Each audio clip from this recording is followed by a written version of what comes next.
Boa noite a todas e a todos.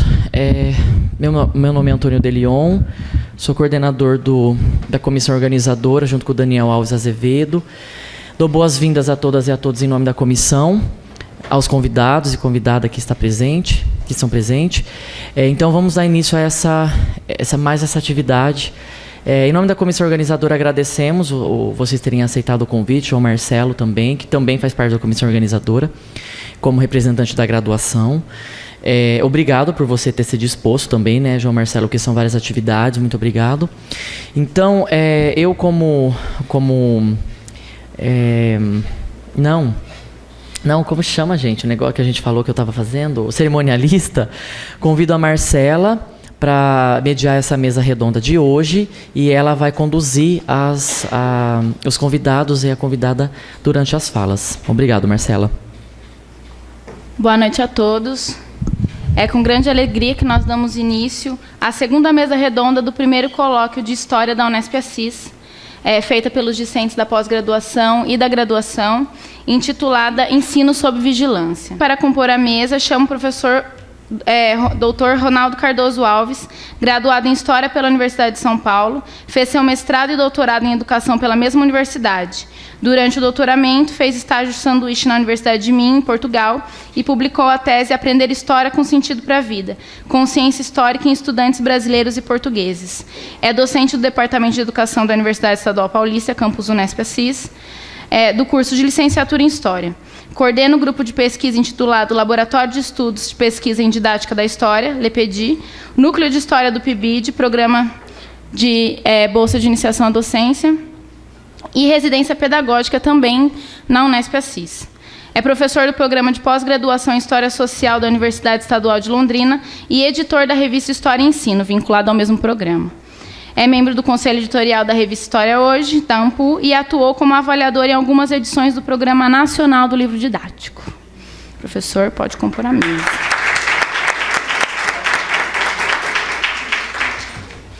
Para finalizar, e não menos importante, eu gostaria de chamar a professora Ana Cláudia Chagas Santos Giroto, egressa da casa, formada em 99, fez pós-graduação lato sensu em História e Cidadania pela Unicamp, em parceria com o Governo do Estado de São Paulo.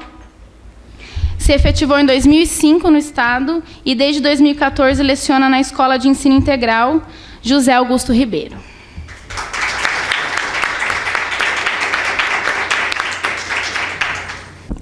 Bom, nós vamos começar pela ordem professor João, professor Ronaldo e professora Ana. Cada um tem 25 minutos de fala, e aí depois abriremos para as perguntas. Passo a palavra para o professor Ronaldo. 25 minutos em Ronaldo. Já conhece, né? Eu conheço. Conhece, né, Marcelo? Só um parênteses, na minha formatura ele foi para a Ninfa, eu dei meia hora para ele, ele falou 1h30. Foi tudo isso. Digamos que 1h15, vai. Boa noite a todas e a todos. É muito bom estar aqui, rodeado aqui, da Marcela, da professora Ana, do João Marcelo, parabéns pela fala, viu, João? E, bom, eu pensei na mesa aqui no tema, né, do evento, quero parabenizar, né, agradecer o convite, né, da parte da Marcela, da parte da organização do evento. Também aplaudir a iniciativa, né, desse encontro, essa promoção de um evento que relaciona a graduação com a pós-graduação. É uma luta que eu tenho travado aqui na universidade, dentre algumas delas, né? Os meus alunos aqui sabem disso, né? E então eu entendo que é uma conquista e parabenizo, viu, a vocês. É muito bom rever os alunos e também ver o pessoal da graduação aí acompanhando o evento. Bom, como a professora Ana falará de um exercício prático, né, do seu dia a dia, e o João Marcelo falou também de uma experiência dele, então eu tentei criar aqui um caminho que vai aliar teoria com prática, né, que é o que eu tenho trabalhado aqui na universidade, para a nossa reflexão, né? Então, o título do tema é a relevância na relação entre história e educação, ensino de história em tempos de negacionismo.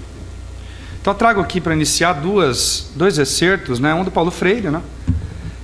Não sou um especialista em Paulo Freire, mas coordenei o PEJA, né, aqui na Unesp Assis por 7 anos, né? Então fui atravessado pelo Paulo Freire, e Paulo Freire diz, num dos trechos do Pedagogia do Oprimido, que o educador já não é o que apenas educa, mas o que, enquanto educa, é educado, em diálogo com o educando, que ao ser educado também educa. Ambos, assim, se tornam sujeitos do processo em que crescem juntos e em que os argumentos de autoridade já não valem.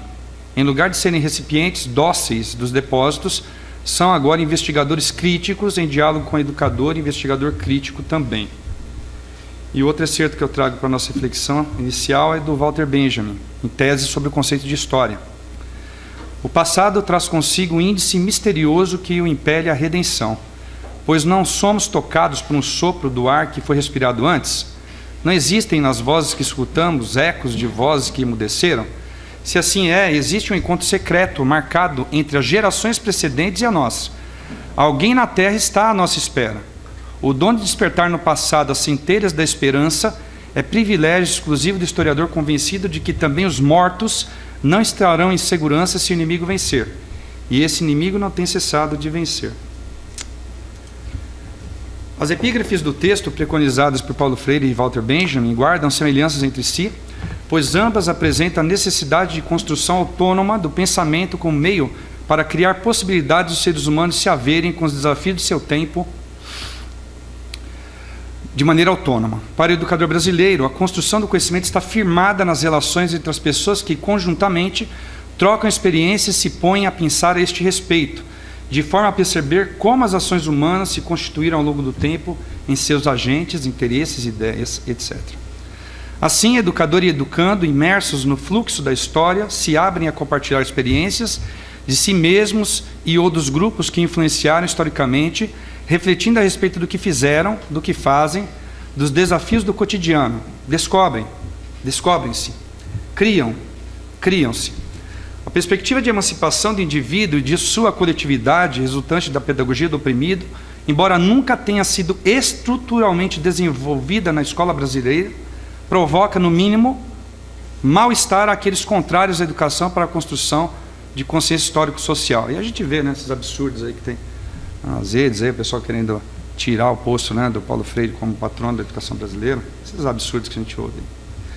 Na mesma perspectiva, Walter Benjamin, mesmo no contexto da crise do seu tempo na Alemanha nazista e Segunda Guerra Mundial, a qual acabou por abreviar sua vida, encontra no exercício historiográfico meio fundamental para a assunção de uma consciência histórico-crítica a respeito dos desafios do tempo histórico, pois esta ação possibilitará um encontro reflexivo entre diferentes gerações, da qual emergirão narrativas historiográficas cientificamente concebidas, que atuarão como meio importante de resistência à opressão, de geração de horizonte de expectativa para as futuras gerações. E aqui então passo a falar um pouco sobre a caminhada da história da educação no Brasil, do ensino no Brasil. Neste parco período de pouco mais de 30 anos, desde a ditadura civil-militar, o país tentou enfrentar os desafios de construir experiências que apontassem para um horizonte de expectativas efetivamente democrático, em seus aspectos socioeconômicos, políticos e culturais, com diferentes iniciativas. Do ponto de vista político, a Constituição de 88 demandou diferentes ações dos poderes para a implementação de políticas públicas nos âmbitos federal, estadual e municipal, com vistas a dar conta de um país que necessitava de cidadania efetiva a todos os seus habitantes.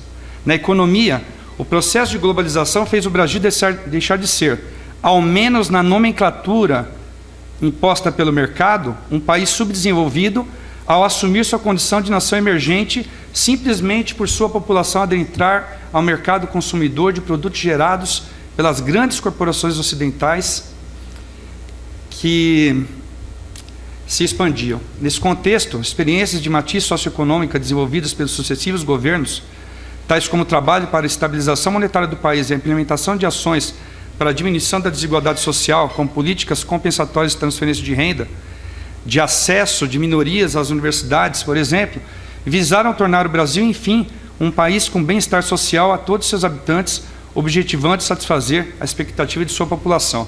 Quando o João estava falando aqui, eu estava pensando, ele falou que ele nasceu em 98, né? Mas estava pensando aqui no que eu escrevi aqui, viu, João?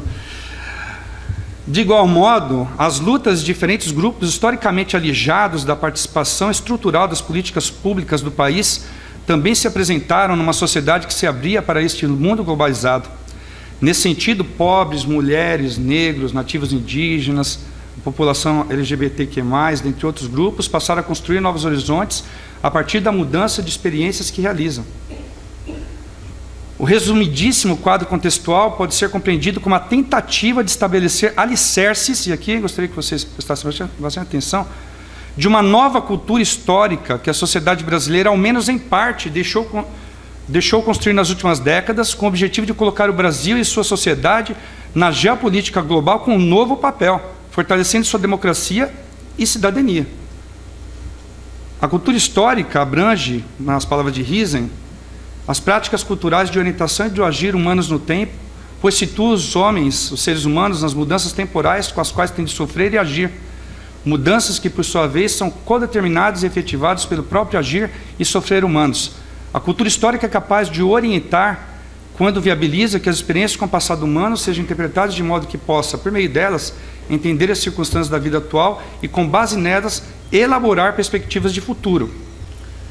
Esse contexto histórico, então, influenciou também o ensino de história, posto que um novo código disciplinar passou a ser trabalhado com vista a modificar as estruturas mentais de uma história ensinada que perenizava a narrativa de matiz eurocêntrica como única a nortear gerações que se sucediam. A história heroicizada, patriarcal e embranquecida ecoava como a única a ser reproduzida ao longo do tempo, com o objetivo de constituição de uma identidade brasileira sem espaço para a presença sequer de ecos narrativos das diferentes culturas que compõem o país desde sua formação. Algo que agora vemos retornar institucional e ideologicamente com toda a força. Então, a professora Maria Auxiliadora Schmidt, da Universidade Federal do Paraná, tem um texto muito interessante que ela trata do Código Disciplinar de História, e fala da importância da ANPU na transição da ditadura civil-militar para a abertura política do país, quando questionou a falta da história no currículo, e aos poucos foi feito um trabalho, temos a experiência da SEMP aqui em São Paulo também, de retorno da história que havia sido extirpada do currículo no período da ditadura civil-militar.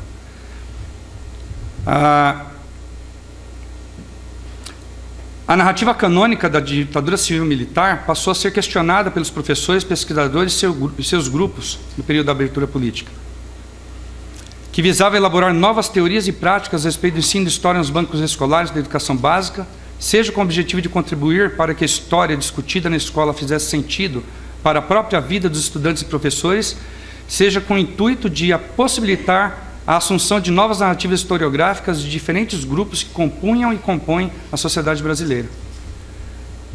Os parâmetros curriculares nacionais de 1998 se constituíram em documento importante que marcou um novo Código Disciplinar da História, pois objetivou a construção de um currículo que abrisse a novas possibilidades do ensino de história, sobretudo com exceção de temas transversais de trabalho, ainda que não tenha rompido com a periodização tradicional da história eurocêntrica e com cronologia linear, fruto da perenidade da cultura histórica tradicional.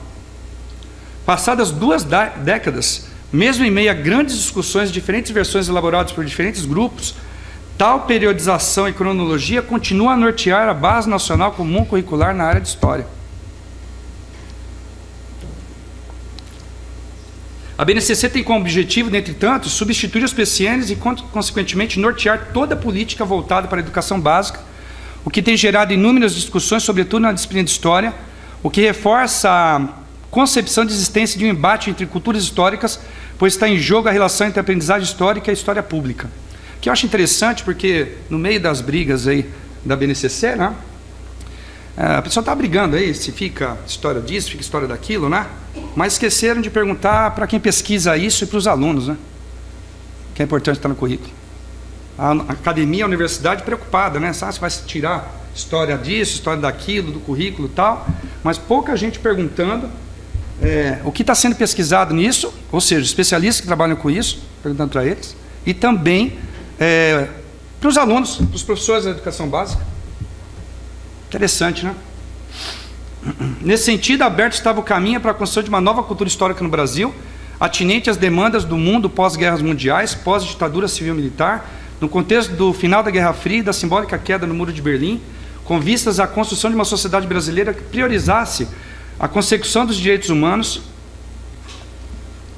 o acolhimento das narrativas de minorias historicamente oprimidas, a abertura à diversidade de pensamentos e ações em busca de uma sociedade efetivamente democrática nas perspectivas socioeconômica, política e cultural. Novas discussões históricas que foram introduzidas em maior ou menor grau na história ensinada na escola de ensino básico, no século XXI, as quais vieram contemplar demandas de grupos que tiveram suas narrativas historicamente asfixiadas na escola, desde a assunção da educação escolarizada no Brasil, surgiram. Narrativas que apresentam a história de africanos, afro-brasileiros e indígenas adentraram paulatinamente os manuais didáticos, sobretudo pelo efeito institucionalizado das leis 10.639 e 11.645.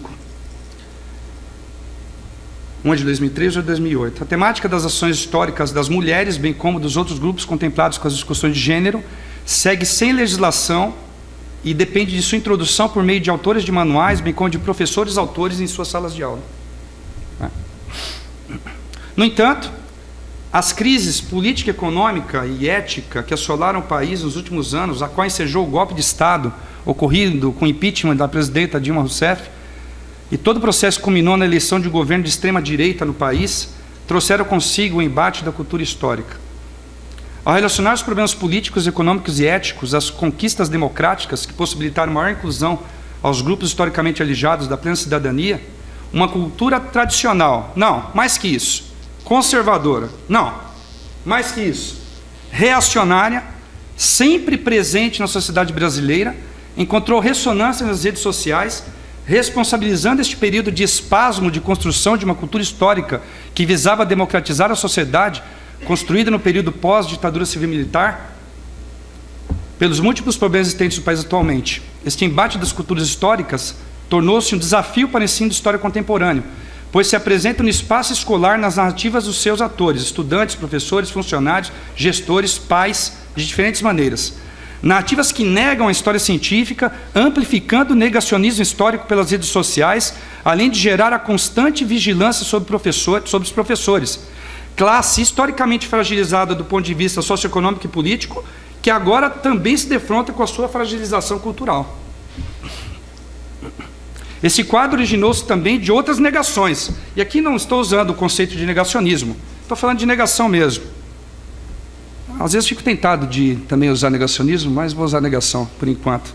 Pode-se pensar nas questões estruturais referentes aos equívocos das políticas públicas brasileiras voltadas à educação, passando pelo distanciamento da universidade em relação à escola pública de ensino básico, até especificamente a mentalidade bacharelesca presente nos cursos de licenciatura, que visa desconstruir a expectativa de muitos estudantes em tornarem-se professores.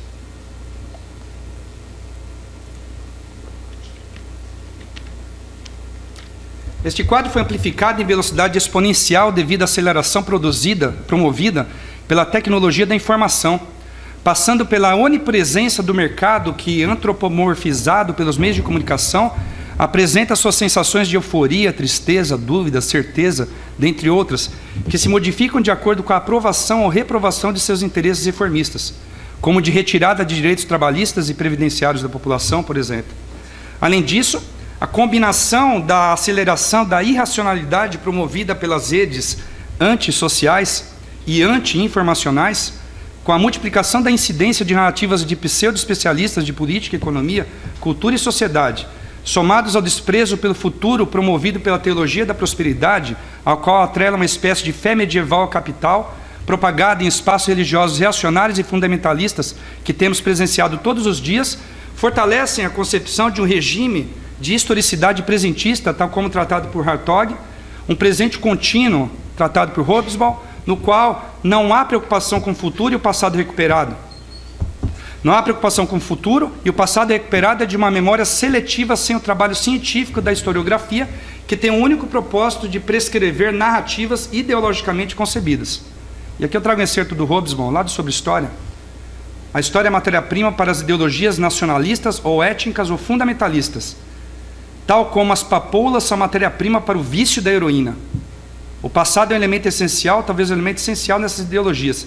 Se não há nenhum passado satisfatório, sempre é possível inventá-lo. 1998, não é 2018. Né? Esse quadro gera um mal-estar, pois temos a sensação de que nosso espaço de experiência, tal como colocado por Kozelek, está anestesiado, parado, sem abertura a um horizonte de expectativas. Nos sentimos vigiados constantemente na era do pós-panóptico, tal como preconizado, colocado por Bauman. No mundo dividido por uma elite extraterritorial que detém o monopólio tecnológico e uma maioria territorializada que consome o conteúdo prescrito pela tecnologia em seu território, além de ser confinado a ela também por este meio, tal como discutida pelo próprio Bauman e por Paul Virilio, a educação, se voltada para o empreendedorismo, para a docilização da juventude que, territorializada, sem uma educação reflexiva, fica interditada de questionar os desterritorializados, os donos do meio de produção, podemos dizer assim. Tá? Ora, essa sensação de imobilidade, de submissão ao presente imposto, que não pode ser questionado, pode ser relacionada a uma espécie de... Agora vou lembrar o meu período de metalúrgico. Né? Em 1988, cara, 10 anos antes de você nascer, trabalhava na metalúrgica com uma máquina chamada fresadora. E ela é igual ao torno, ela gira, né? E a engenharia diz que você não pode ter lâmpadas fluorescentes quando tem esse tipo de maquinário, né? Por conta do efeito estroboscópico. O que é o efeito estroboscópico? Né? Vocês já viram isso já. Né? Sabe aquelas baladas que tem a luz, né, piscando? Né? Então a luz pisca em determinada frequência, as pessoas estão dançando e a gente vê, às vezes assim, num ritmo diferente daquele que ela está efetivamente fazendo, certo? Ou naqueles filmes de faroeste, né, aquelas carruagens, né, que a gente ora vê a roda girando de um lado, ora vê a roda girando de outro, né?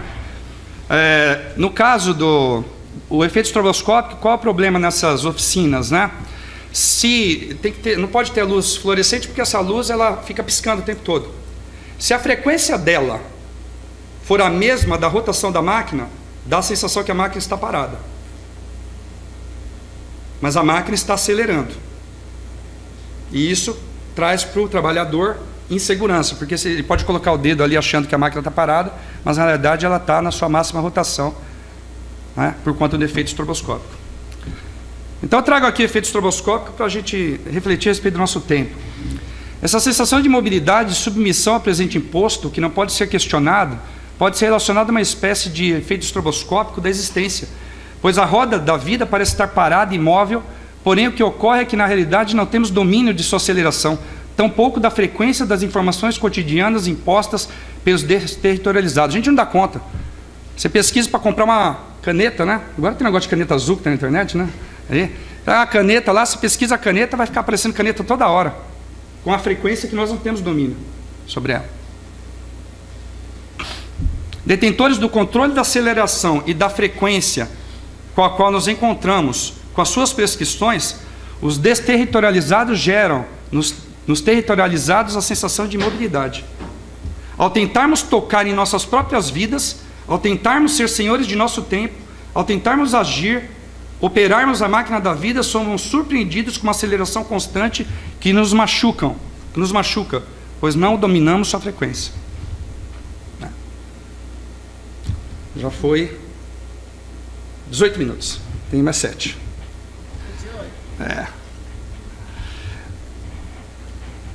Em que medida o ensino de história pode contribuir de forma que seu papel social possa, mesmo em meio ao contexto de dificuldade contemporânea, fortalecer a democracia na sociedade brasileira com vistas a que seus diferentes grupos sociais, políticos e culturais possam ouvir e serem ouvidos, acolher e serem acolhidos, divergir e serem respeitados em sua alteridade, preservando a plena cidadania, a humanização?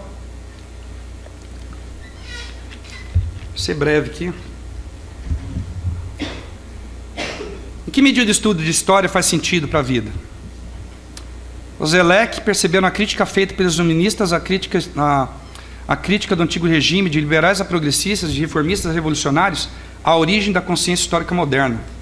Para ele, a filosofia das luzes transformou a história em processo ao propagar a ideia de que cabia aos seres humanos desprezados pelo sistema vigente o protagonismo de um novo momento. Ou seja, não se pode mais esperar conselho a partir do passado, mas sim apenas de um futuro que está por se constituir. As experiências passadas já nada significavam, era preciso constituir um novo sentido à vida, pois não há expectativa sem experiência, não há experiência sem expectativa. Nessa perspectiva, futuro e passado se encontram à medida que a demanda do presente histórico era criar um novo, rejeitando as experiências impostas pelo passado antigo regime. Era necessário propor novas possibilidades de ser, fazer, viver a história.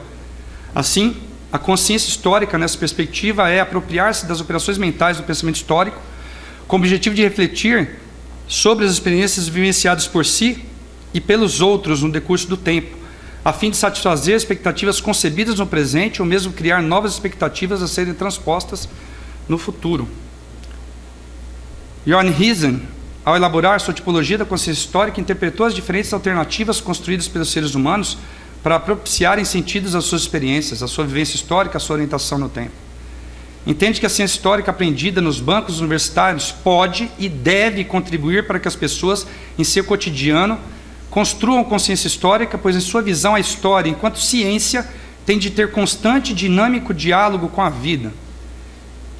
Hisen não é um teórico de ensino de história, tal como compreendemos tradicionalmente no Brasil, mas um historiador e filósofo da história que pensa a partir da função denominada didática da história.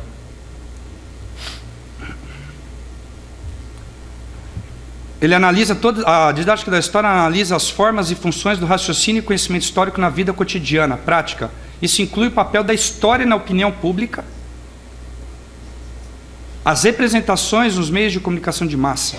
Ela considera as possibilidades e limites das representações históricas visuais em museus e explora diversos campos onde os historiadores equipados com essa visão podem trabalhar.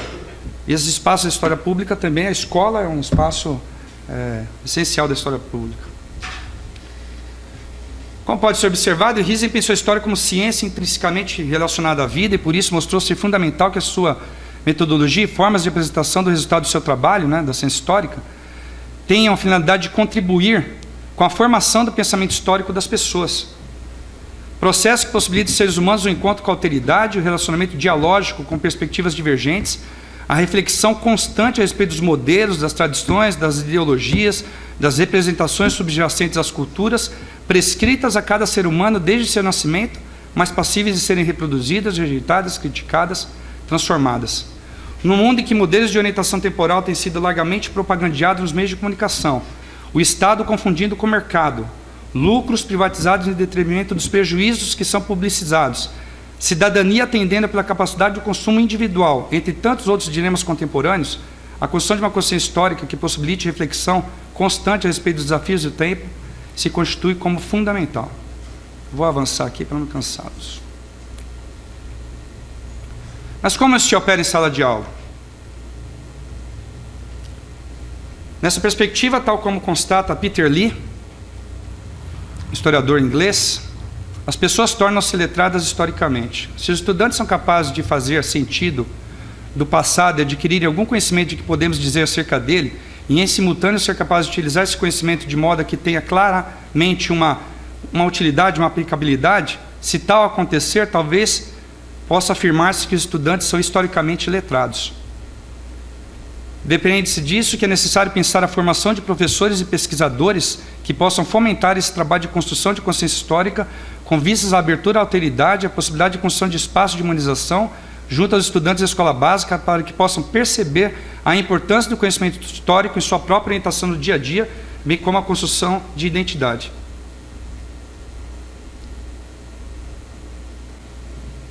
Com o objetivo de melhor compreender a formação das operações mentais do pensamento histórico no âmbito escolar, categorias de análise têm sido elaboradas, firmadas as diferentes maneiras pelas quais estudantes, professores, currículos e materiais didáticos compreendem, explicam, se apropriam de fontes, se aproximam da produção histórica em sua historicidade. Pesquisadores utilizam categorias como meio de aproximar as concepções da racionalidade científica à aprendizagem histórico-escolar. Essa aproximação não se configura como uma forma de tornar os alunos pequenos historiadores, mas sim de possibilitar instrumentos que permitam compreender que o conhecimento histórico não reside simplesmente na memorização dos fatos passados, institucionalizados nos manuais didáticos, meios de comunicação ou narrativas de professores. Por outro lado, tampouco se limita a ser um agrupamento de fatos históricos de um passado longínquo que não faz sentido algum para a vida contemporânea. Para eles, relacionar a racionalidade histórica à vida e tornar sólido um trabalho analítico que possibilite aos estudantes, entre outras coisas, o conhecimento das experiências vivenciadas pelos seres humanos ao longo do tempo, a interpretação dessas práticas à luz das demandas, instrumentos hermenêuticos existentes no presente e a geração de sentido para as experiências futuras individuais e coletivas. Aí a gente se junta aqui com o que o João colocou. Precisa conhecer, né? As pessoas não são números, né? Nossas crianças não são números, os adolescentes não são números.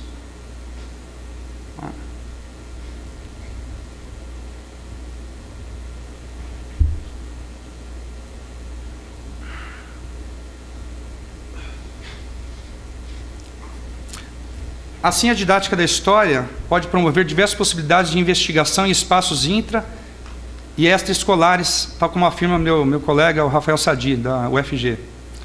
Para nós, a didática da história, como subdisciplina da ciência histórica, que investiga a consciência histórica predominante na sociedade, não se reduz nem ao ensino escolar da história, nem às elaborações da história sem forma científica.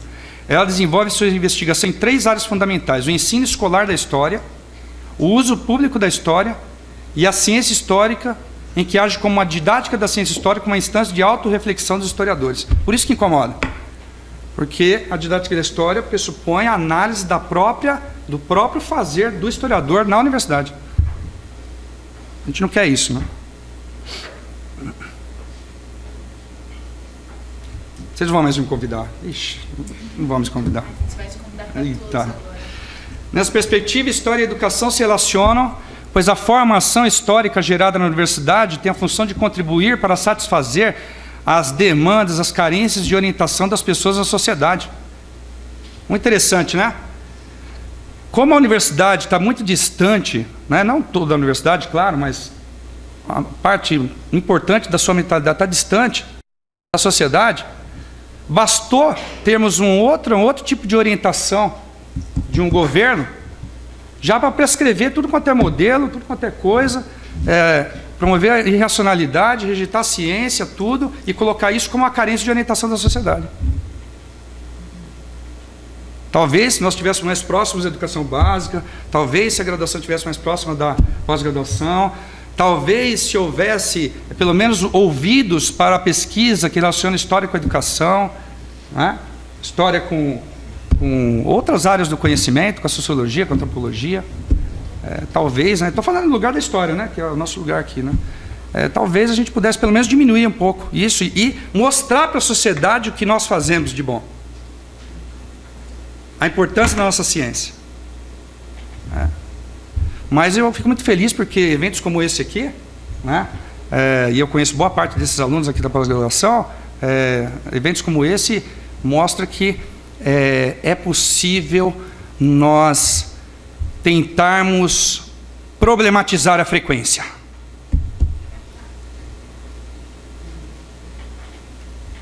Vamos tentar mexer nessa frequência aí.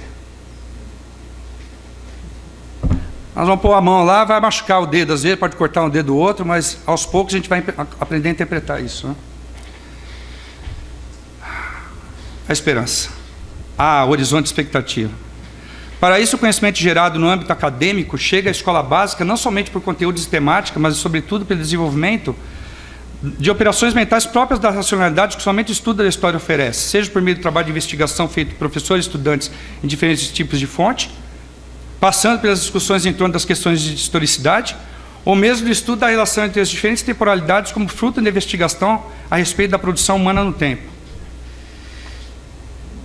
Deixa eu avançar.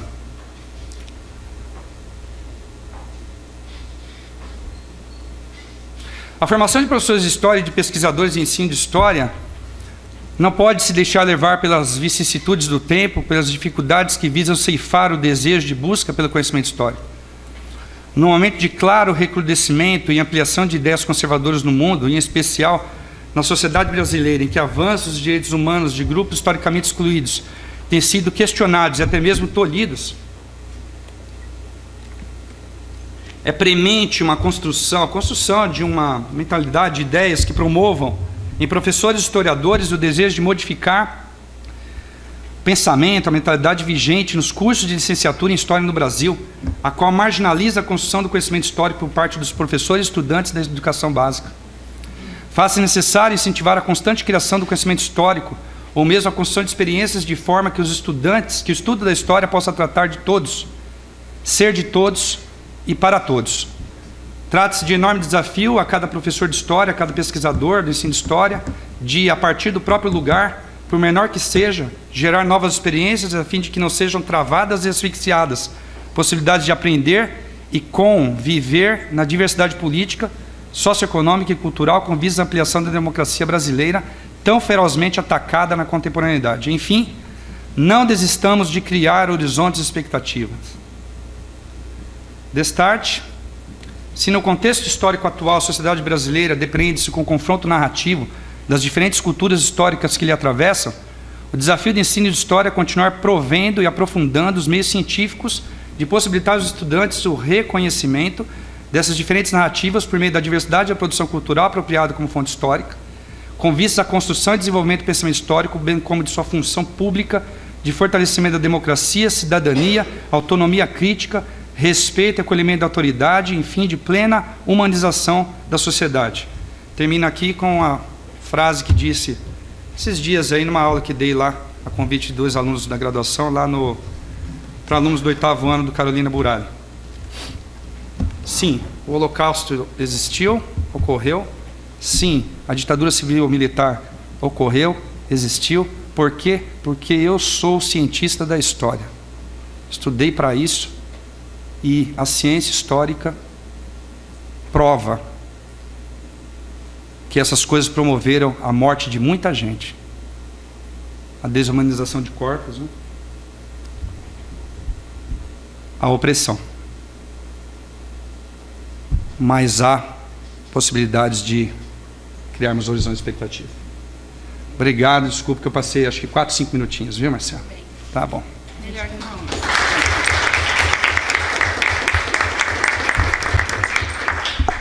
não. Obrigado pela fala, professor.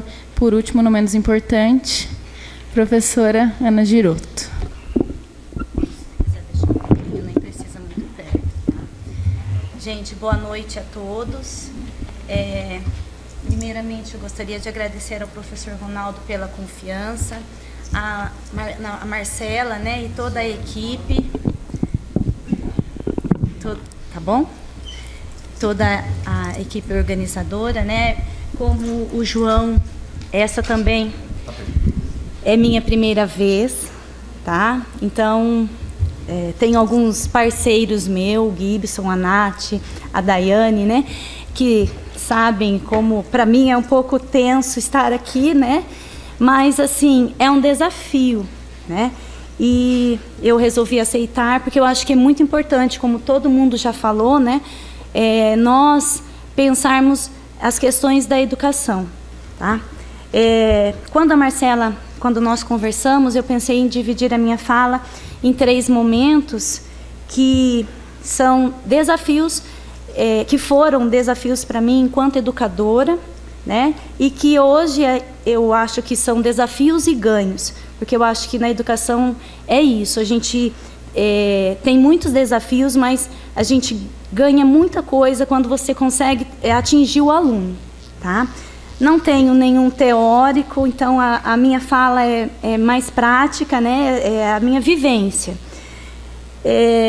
Eu pensei no primeiro desafio, eu acho que enquanto educadora, foi quando eu me formei, né? Como a Marcela já falou, em 1999. Aí tem uma trajetória de categoria O, que na minha época era eventual, né?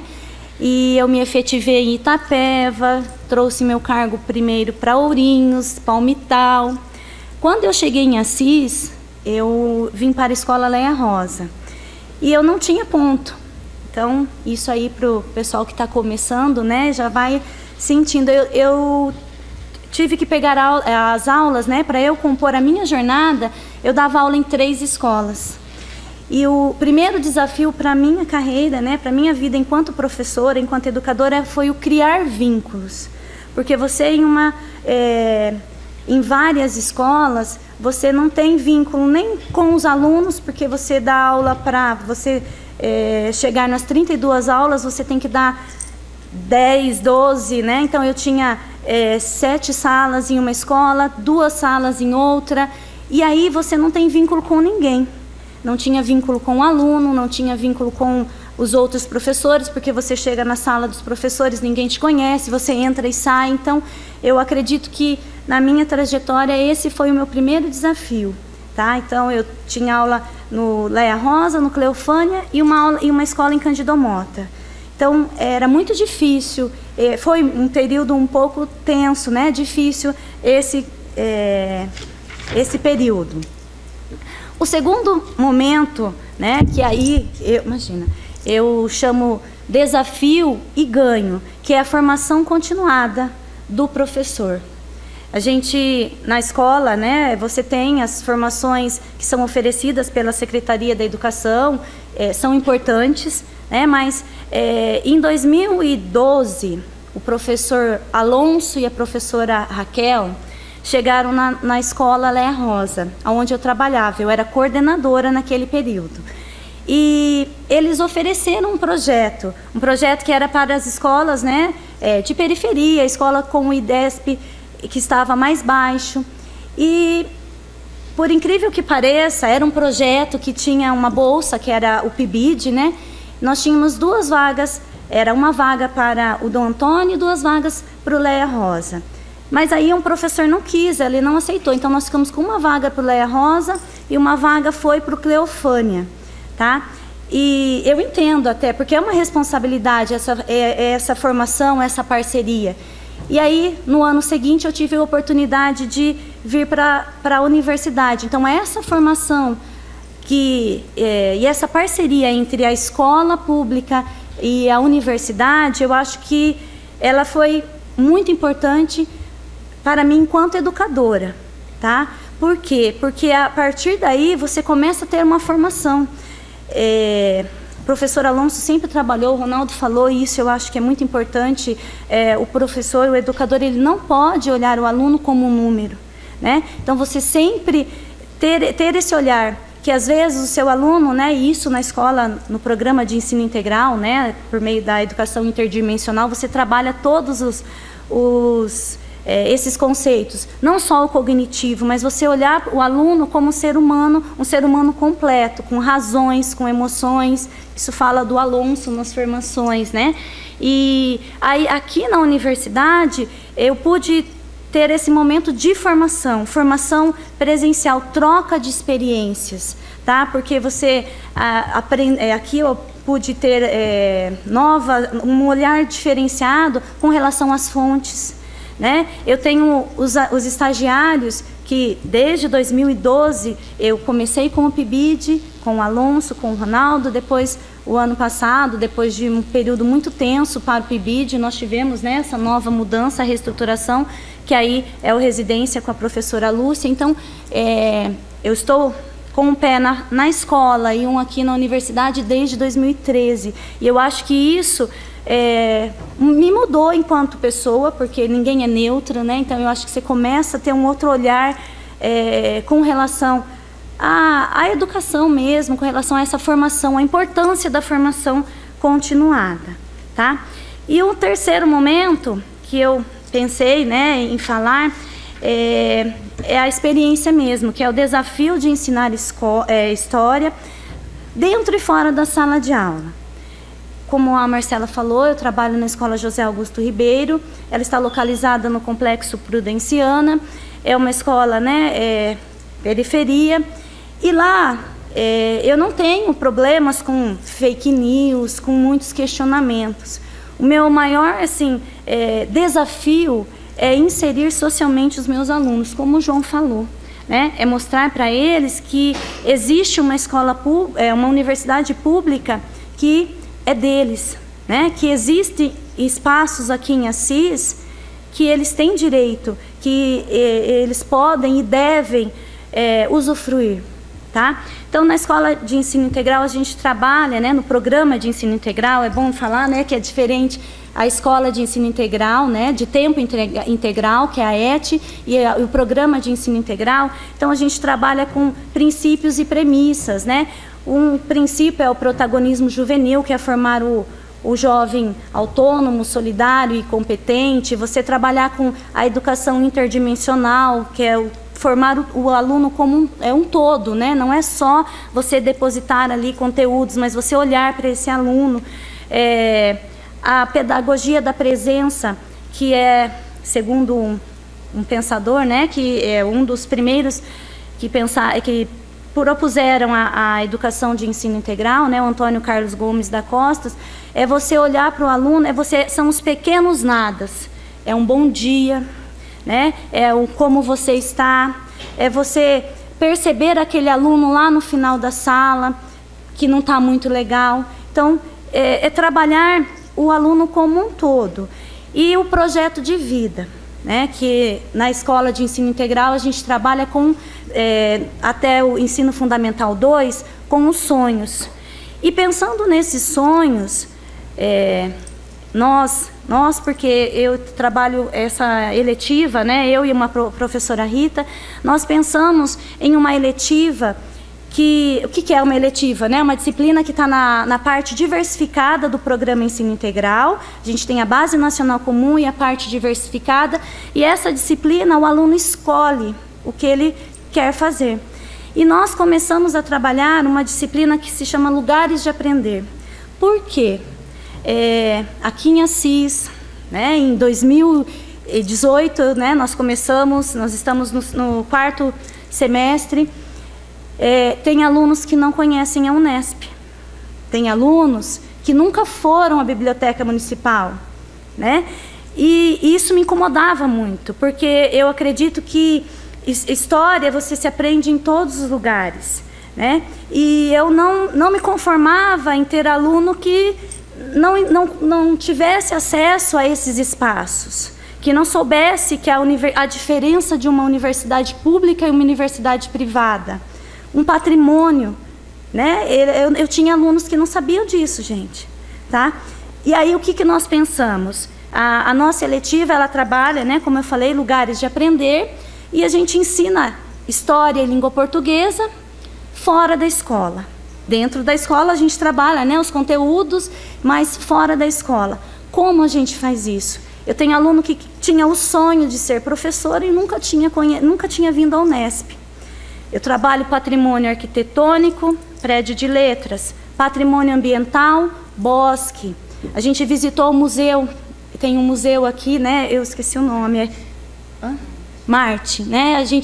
Nós visitamos o museu e tudo com parceria de estagiários, com parceria de ex-alunos que nos auxiliam, tá? Então, a gente leva esses alunos para lugares aonde ele pode aprender. A gente trabalha política, então eu tenho que inserir os meus alunos socialmente, né, politicamente. Então ele não sabia, eu tinha aluno que achava que a Câmara Municipal era um presídio, tá? Então, assim, quando você leva um aluno para discutir política na Câmara Municipal, faz toda a diferença na vida dele, né? Então, assim, essa eletiva, enquanto educadora, gente, é uma conquista. Eu tenho alunos que falam, agora no Dia dos Professores, eles falaram assim, olha, que ele consegue relacionar a história a todos os conteúdos, as outras, e ele sabe que ele tem direito a uma universidade pública de qualidade.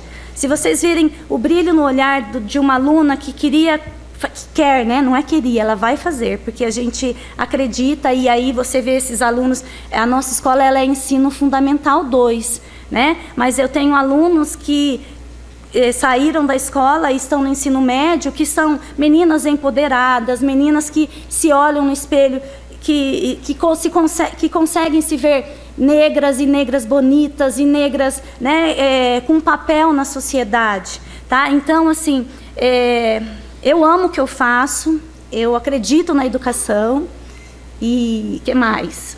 A gente trabalha, né? A gente fecha a nossa eletiva com uma visita a São Paulo, não é fácil, tem ali o Gibson, a Nath não está aqui, a Nath já foi com a gente, ela vai para São Paulo. A gente, as pessoas olham para a gente e falam assim, pedindo, né? Ela vai pedir, porque a gente sai, os nossos alunos não têm condições. Um pai falou para ir para São Paulo, o pai falou, nossa, ele me pediu R$20, eles levam R$20 para comer, para gastar. Então, a gente encerra a nossa letiva com uma culminância, a culminância dela é uma viagem para São Paulo. A gente visita o Museu Catavento, que é um museu interativo. Nós já visitamos a Bienal do Livro, nós já visitamos o Museu Afro Brasil, no Ibirapuera. Já visitamos o zoológico, gente. Assim, para a gente falar, se você for pensar o conceito zoológico, né, não é muito legal, mas para aquela criança que talvez ele nunca mais vai ter a oportunidade de uma visita a São Paulo, né, ele é um ganho imenso. Então, não tem, eu falo assim, que não tem explicação. É fascinante você ver o brilho no olhar, é fascinante você levar um aluno, conhecer o mapa, conhecer a casa de taipa. Então, a gente faz todo esse trabalho aqui e termina a nossa eletiva, né, em São Paulo. E, assim, eu acredito muito na educação, eu acho que a gente está passando por um momento, né, tenso, um momento que a gente tem que ficar atento mesmo, tem que mostrar para esses alunos qual é o lugar deles, que eles têm direito em estarem nas universidades, têm direito em estarem nos espaços públicos que a cidade oferece, e mostrar que aqui é o lugar deles, né, que a universidade pública é o lugar deles, tá? Então, é isso, eu acredito muito na educação, amo o que eu faço, amo os meus alunos. Eu acho que a gente que está aqui, vocês, né, principalmente, que estão começando, olhar para o aluno como o Ronaldo falou e o João também falou, olhar para esse aluno como um ser integral, que ele é além, né? Então, não é só depósito ali de conteúdos, mas que ele tem um lugar nesse espaço e que cabe a nós, enquanto educadores, né, mostrar isso para eles, porque a sociedade, ela quer alienar mesmo, né? Então, cabe a gente mostrar isso para eles. Era isso. Muito obrigada, gente.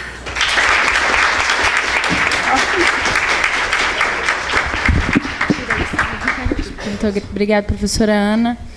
Vamos abrir para perguntas, então. Alguém? Antônio, fica à vontade. Ellen. Mais alguém? Pode vir.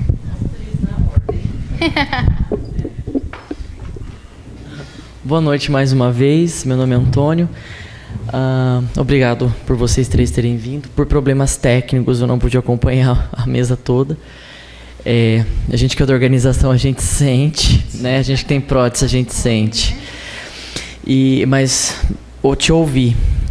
Muito bom tê-la aqui. Muito obrigado por ter aceitado. Eu gostaria de saber... como eu poderia dizer? É uma questão, na verdade, que é uma coisa que me intriga, né? Como docente do ensino básico. Estou afastado por causa da pós, mas quando eu estive na escola, recém-formado, isso era um ponto que eu já tinha tido na graduação. Acho que todo mundo aqui é professor ou vai ser, então estamos discutindo coisas nossas, né? Enfim, como que a educação está sofrendo nesse momento, né? E justo a nossa área dentro da educação, como o professor Ronaldo falou, você falou um negócio que eu achei lindo, que a história se aprende em qualquer lugar, né? Isso é lindo realmente, né? Uma experiência de flanar, que nem diria o Cadu, pela cidade, um aprendizado, né? Por essas reminiscências da arquitetura. Bom, mas enfim, eu vou encaminhar certo para... A questão é, quando eu entrei na docência, no ensino básico, uma coisa que me deixava muito, ainda hoje me incomoda, e que espero que sempre me incomode, é a escola ser vista como uma reprodutora de conhecimento produzida no Olimpo da universidade. E eu vejo a escola como um espaço de produção, de produtora também de conhecimento. A escola é um ponto de produção de conhecimento, né? E os professores tinham um problema sério de notar isso, né, de que eles também estão produzindo conhecimento e devem produzir conhecimento, e discutir efetivamente, fazer grupos de trabalho, discussão, para enriquecer o repertório não só deles, mas isso melhorar, consequentemente, né, as discussões em sala. Eu gostaria de saber da sua experiência nesse tempo todo de docência e nessa escola em questão, como vocês lidam com isso, dessa produção de conhecimento, e ver a escola, né, se outros e outras docentes lá compartilham dessa visão, e os projetos que tem aqui com a Unesp, né, se incentiva de uma certa forma que eles compreendam, né, dessa forma a escola como produtora de conhecimento e o aluno também como potencial produtor de conhecimento. Essa é a minha questão. Faz um bloco de 3, vocês acham melhor? Aí fica ao critério de vocês. Obrigado.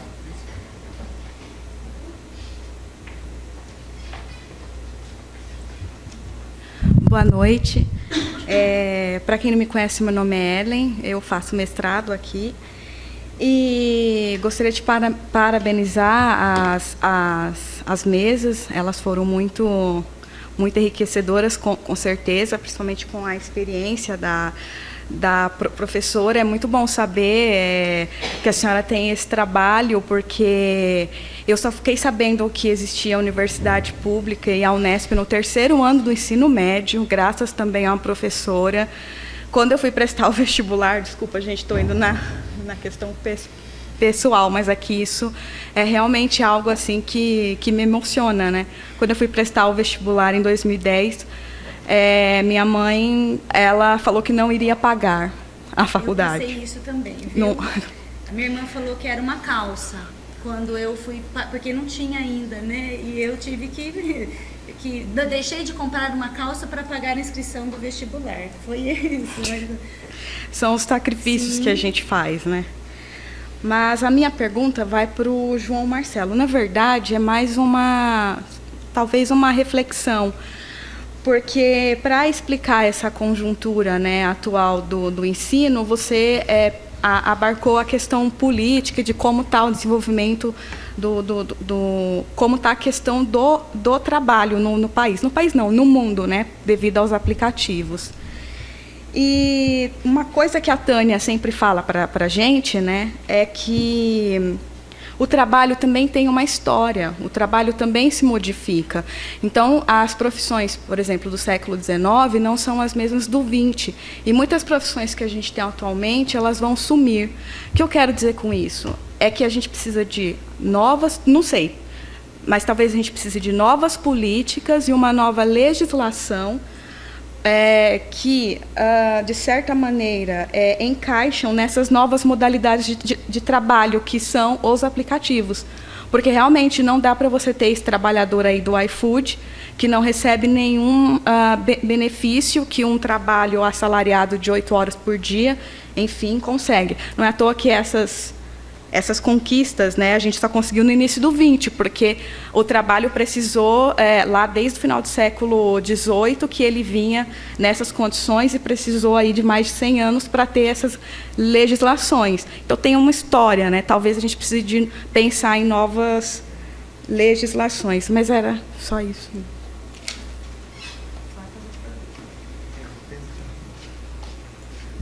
Bem, boa noite. Meu nome é João Lucas, né?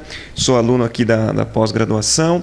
Acho que é mais um comentário, né? Assim, parabenizar a mesa. Eu acho que foi bastante elucidativo os temas, né? Os comentários, também como aquele que ajudou a organizar. Eu não fiz tanta coisa, né, dentro do colóquio, mas dentro da distância, né? Tentei ajudar o máximo que eu pude. Mas, assim, a fala do João, né, é interessante também, todas as três, né, sobretudo também parabenizar o professor Ronaldo, né, revê-lo, né, das aulas, lembrar das aulas da graduação, tal, né. No caso do João, você falava do iFood, hoje pela manhã eu ouvia o rádio, né, e a notícia que já saiu logo cedo é que a empresa, até janeiro do ano que vem, já vai lançar robôs para te atender na praça de alimentação do shopping. Então, você faz o pedido e o robô vai levar a comida até você. Bom, se isso vai dar certo ou não, vamos ver os próximos capítulos. Mas, realmente, é um tema bastante atual, né? João, já há projetos de drones Para levar. Pois é, e o mercado financeiro realmente saúda com, olha, vai ser o máximo, né? Vai ser super legal, vai ser bacana e tal. Então, realmente é um tema para uma reflexão bastante grande. O caso da professora, eu vou me direcionar para a pergunta, mas para o professor Ronaldo. Realmente, quando a senhora diz que ama o que faz, nos dá mais fôlego ainda para entrar na sala de aula. Porque realmente a universidade e esse espaço de debate é super importante, porque a gente, quando acaba o curso de graduação, está dentro da bolha. A hora que você sai daqui, eu me lembro da frase da professora Tânia, que é a nossa orientadora, que olho para a Ellen, né? Ela dizia assim, a universidade é a Disneylândia. O que ela quer dizer com isso? Aqui você pode fazer tudo o que você quiser. Você quer parar as leituras um pouco, ir até a biblioteca pegar um livro de literatura? Você pode. Então eu digo isso porque a gente sente até um pouco da experiência, né? Um relato dessa experiência. Quando você sai daqui da universidade e volta, eu sou de uma cidade que tem 12 mil habitantes, a gente até brinca que a cidade é de primeira, se engata a segunda já acabou, tá certo? Então já acabou a cidade. Realmente não tem essa vivência dessa cultura da leitura, da erudição, da escrita, do debate. Realmente aí você anda na rua, você faz o quê? Faço história. Mas para que isso, né? Mas como assim? Então você sente falta. Por mais que a universidade tenha problemas, realmente hoje à tarde deu para perceber bem, aqui é um espaço que você não encontra fora daqui. Realmente é um lugar, como a senhora mesmo diz, eu compartilho realmente de tudo isso que a senhora falava. E amar o que faz, eu acho que já é um bom começo. Então, muito, muito bom isso. E aí me direcionar, vou tentar formular uma pergunta, né, para o professor Ronaldo. Eu queria entender um pouco melhor, algo que me inquieta, eu fui reler o texto do Kozelek, né, Espaço, Experiência, Horizonte, Expectativa. Como que a gente pode entender essa tentativa de prever ou formular um horizonte de expectativa e isso acaba desprezando o passado, essa experiência passada, porque cada vez mais que você prevê, você acaba deixando de lado, né? Essa experiência e essa visão de memórias até. Então eu me inquieto um pouco, queria entender um pouco melhor isso, porque daí eu fui reler, eu tive uma nova visão de que quanto mais você vê o futuro, você despreza esse passado. Aí o texto do Hartog, que eu acho que o senhor cita, é talvez aquele capítulo, Memória, História, Presente. Eu acho que nesse, né, que nós vivemos um eterno presente, a mídia favorece para a gente viver sempre esse presente, uma construção de um futuro, até ele cita nesse capítulo, o caso de um presidente francês, se não me engano foi eu não me lembro qual foi agora me foge o nome, mas em que ele vai dar uma entrevista para uma emissora de rádio, e daí o jornalista pergunta para ele assim, então, mas eu queria que o senhor fizesse um balanço do seu governo. Ele falou, mas falta um ano para acabar ainda, eu não posso fazer isso agora. Então você sempre está prevendo esse futuro no presente e abandona completamente essa experiência passada. Me inquieta um pouco, sobretudo nesse momento que as três falas dialogam, né? Então, direcionar, não sei se eu formulo bem, né, a questão, mas para tentar entender um pouco melhor isso. Então, parabéns novamente à mesa. Obrigado.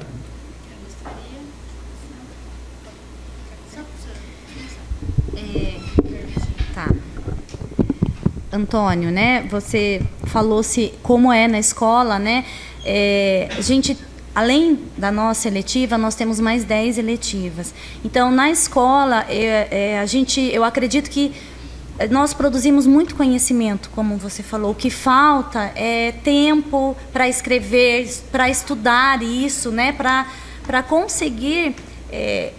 o Ronaldo, eu estou aqui no programa já desde 2012 e eu tenho um desejo em fazer um mestrado. Mas para eu fazer um mestrado, eu vou ter que ter um tempo muito maior, né? Então, a prática, se produz muito conhecimento na escola. E essa parceria que eu acho que é muito legal, né? Então, a gente tem, lá na nossa escola, nós temos 3, 4 professores que são mestres. Não na área de humanas, né? Na área de exatas, mas assim, tem mestres trabalhando lá, né, na escola. E essa troca, ela é muito importante, né? Eu acredito que é muito legal você ter aqui esse aprendizado e conseguir replicar lá na escola. Então, existe uma conversa. Na escola, sou eu e tem a professora Juliana, que também faz parte do projeto, né, do Residência. Nós temos na escola uns 30 estagiários, tá? Então, que estão aqui na universidade. E eu acredito que para o estagiário que está na escola, eu falo isso para as meninas, que é uma experiência muito grande, é um ganho muito grande. Você já está ali dentro da escola antes de terminar a universidade, né? Então, a gente falta tempo, talvez, para você conseguir, né, escrever sobre. Mas a gente conversa, sim, e existem trabalhos maravilhosos na escola, as outras eletivas também, tá? Não sei se eu respondi. Você acha que a POESP apoia o professor ser produtor de conhecimento? A gente imagina a produção de conhecimento formal, estou dizendo formal, artigo, paper, Olha, exemplo. A POESP tem um posicionamento em relação a isso, efetivo? Olha, Antônio, assim, pessoalmente, quando eu precisei, eu nem sou afiliada à POESP nesse momento. Por quê? Eu até comentei com a Marcela isso, eu passei no primeiro concurso no último ano da faculdade. E aí eu tive que entrar com recurso, porque naquele ano o edital dizia que você não podia, que você teria que ter concluído na inscrição. E eu perdi, aí entrei com recurso, assumi e procurei um advogado da POESP, tive problema, me desfiliei. Então, assim, eu não vejo nada nesse sentido, entendeu? Talvez não posso falar com propriedade, não vejo, mas eu não vejo isso lá, né? Não sei, tá? Talvez eu esteja falando besteira, mas eu não... Não, eu entendi. Você não está próxima. Não estou próxima para te falar, entendeu? Tá? Eu dei muitas críticas da POESP, mas eu evito, porque eu não estou dentro. Isso, eu não posso... E na hora do grito, parece que está todo mundo na bateção de panela. Isso. Agora, na hora do negócio de apoiar o professor ou a professora, em questão de carreira, aí o negócio muda. Eu tenho um amigo que é professor de sociologia em Bauru, uma escola de periferia, Bauru. É um regaço.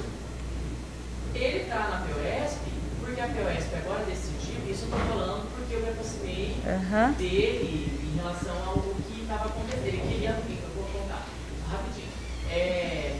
Fui com ele numa reunião da POESP em que o Nildo Orix estava. O Nildo Orix era o candidato dentro do PSOL que poderia, nas seccionais, não sei como chama, nas reuniões para a decisão de quem iria ser o candidato que poderia ir para concorrer à presidência. Ele estava contra o Boulos. O Boulos sempre foi o preferido da cúpula, naquele momento, em 2018. Isso foi 2018. Enfim, fui com ele numa reunião, na verdade foi em dois momentos. Uma delas, o pessoal estava palpitando dentro da POESP novas filiações. A POESP se aproximou do pessoal, o pessoal se aproximou da POESP. Eu não sei bem o que aconteceu ali. A questão é que, politicamente, parece que a POESP está fazendo dos professores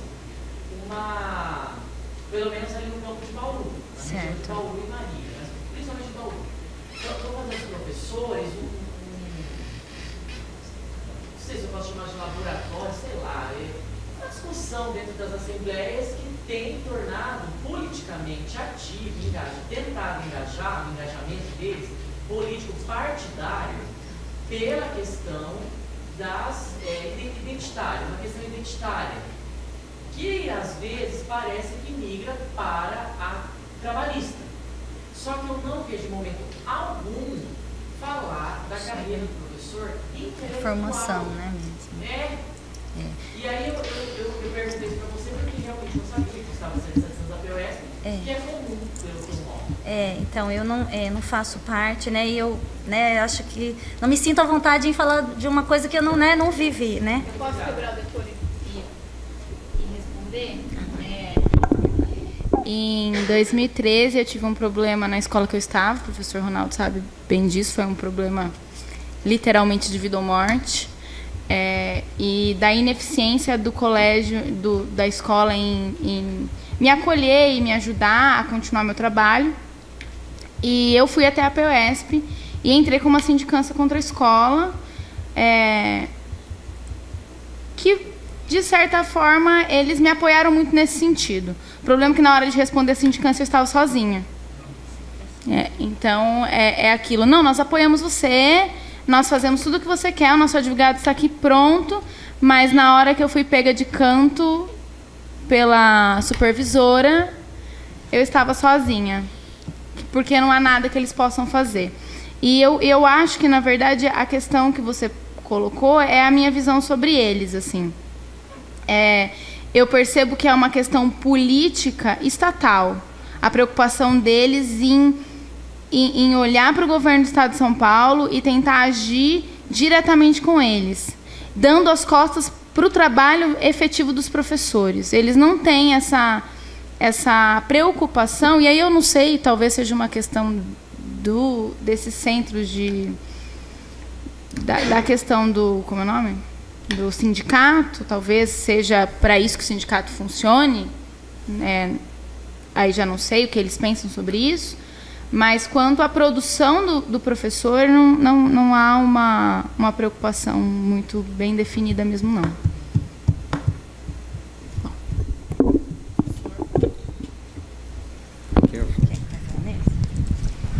Fiquei pensando naquilo que o João, né? João? Perguntou. Aí fiquei pensando na universidade, viu, João? Sou um chato, né? Pensando na universidade. É Antônio, né? Que o Antônio falou. Né, Antônio? Fiquei pensando na universidade, rapaz. Porque o sindicato também não tem. Eu já dei algumas palestras lá na POESP aqui de Assis, né? Tá ruim esse microfone aí, gente. Sei lá. Tá caindo o microfone. Mas existe uma fragmentação muito grande na POESP. Tem 7, uma vez eu fui lá, tinha umas 10 teses lá para serem defendidas. Entendeu? Tinha lá uma ideia e cada um defendendo uma tese diferente. É uma fragmentação enorme. Eu me lembro de uma fala lá que, na época, a gente ainda não tinha passado pelo golpe, nada, né? Eu falei assim, olha, com essa fragmentação toda aqui, a direita está rindo, viu? Vai chegar uma hora que já era. Então, não consegue ter uma pauta mínima de discussão, né? Então, não vou nem para a questão do professor, a formação intelectual do professor, até porque, às vezes, nem a universidade acredita na formação intelectual do professor Antônio. A gente chega no final do 4º ano, eu dou aula no 4º ano, tem diminuído isso, talvez o pessoal já encontre alguns mecanismos de defesa em relação à minha pessoa, né? Porque é o tipo de coisa que eu questiono. Sabe, mas quando eu entrei aqui na Unesp, umas turmas, né? A Marcela foi a primeira turma, mas não foi a turma da Marcela, não, foi turmas até na frente. Mas tinha uma questão, às vezes, de alunos que fizeram iniciação científica se sentirem superiores a alunos que não fizeram. Entendeu? E a pessoa está começando a carreira, cara. Né, Daniel? Daniel também é das primeiras turmas, né? Você está fazendo doutorado já, né? Que bom, né? Então, eu ficava impressionado com aquilo, cara, porque eu trabalhei o dia inteiro, velho. Eu estudava à noite, ferrado, meu. E eu tive uma iniciação científica aprovada pela Maria Luísa Tucci Carneiro, professor que trabalhava no arquivo do Estado de São Paulo. Eu ia discutir um mito russo construído no governo Vargas. E eu não pude porque eu não podia largar meu trabalho. Aí eu chego, né, defendi o doutorado, tinha lá, dava aula tinha 36 aulas semanais, dava aula em 2 faculdades e uma escola, cara. Entendeu? Então, assim, a minha experiência não serve para, digamos assim, pautar ninguém, tá? Só estou falando de uma questão que a gente entendeu um pouco isso daí. Quer dizer, a formação intelectual do professor é fundamental. A professora Ana está já há um tempo já comigo, já lá no PIBID, e ela sabe o quanto que eu incentivo. Mas é difícil para o professor vir, por exemplo, no horário, nos momentos que você pode oferecer, por exemplo, uma discussão num grupo de pesquisa, né? Eu tive, assim, ela já apresentou trabalhos em eventos, como a Semana de História, né, tal, junto com o aluno. Então, você põe o aluno da graduação junto com a professora para ajudar na escrita. Aí você faz a revisão, tal, porque dá trabalho, Antônio, fazer isso. E há poucos professores que desejam fazer isso. Né? Pouquíssimos professores. E, às vezes, alguns dizem assim, o professor da educação. Como se a educação também fosse uma coisa só, né? Às vezes eu olho assim para mim e falo assim, nossa, parece que a África é um país, cara. Olham para mim como se a África fosse um país. A educação, Ronaldo. Sou pesquisador de ensino de história. Tenho um colega que é pesquisador, o Alonso, né, na área lá da sociologia da educação. O outro colega na área de políticas públicas. Aí eu faço entre a história e a educação. A pessoa chega aqui na história e fala história. Aí coloca todos os professores no mesmo balaio. É uma coisa, nós estamos muito longe. Sabe que eu estou muito pessimista, chato, gente? Mas, poxa, entende? Então, assim, é fundamental o professor se entender como autor. Só que a mentalidade, como eu disse, bacharelesca, que continua no país. A gente tem um modelo francês que separa a pesquisa da docência. Entendeu? E eu trago, na minha visão, com todos os problemas que tem também, um modelo que é diferente, que é um modelo que a parte entende, no caso da área de história, ela entende que a ciência histórica tem que ter relação com a vida das pessoas. Que é uma área que surgiu aí também em modificações historiográficas na Alemanha, né, na questão da didática da história. Então, discutir por dentro da universidade essa relação, essa pergunta que te inquieta. Imagine, então, o sindicato. Né? Então, o sindicato é isso aí. Vocês deram alguns exemplos aí, né, complicados. Então, desculpa entrar aí, mas me inquieta muito isso daí, sabe? Isso aí é a formação do professor pesquisador.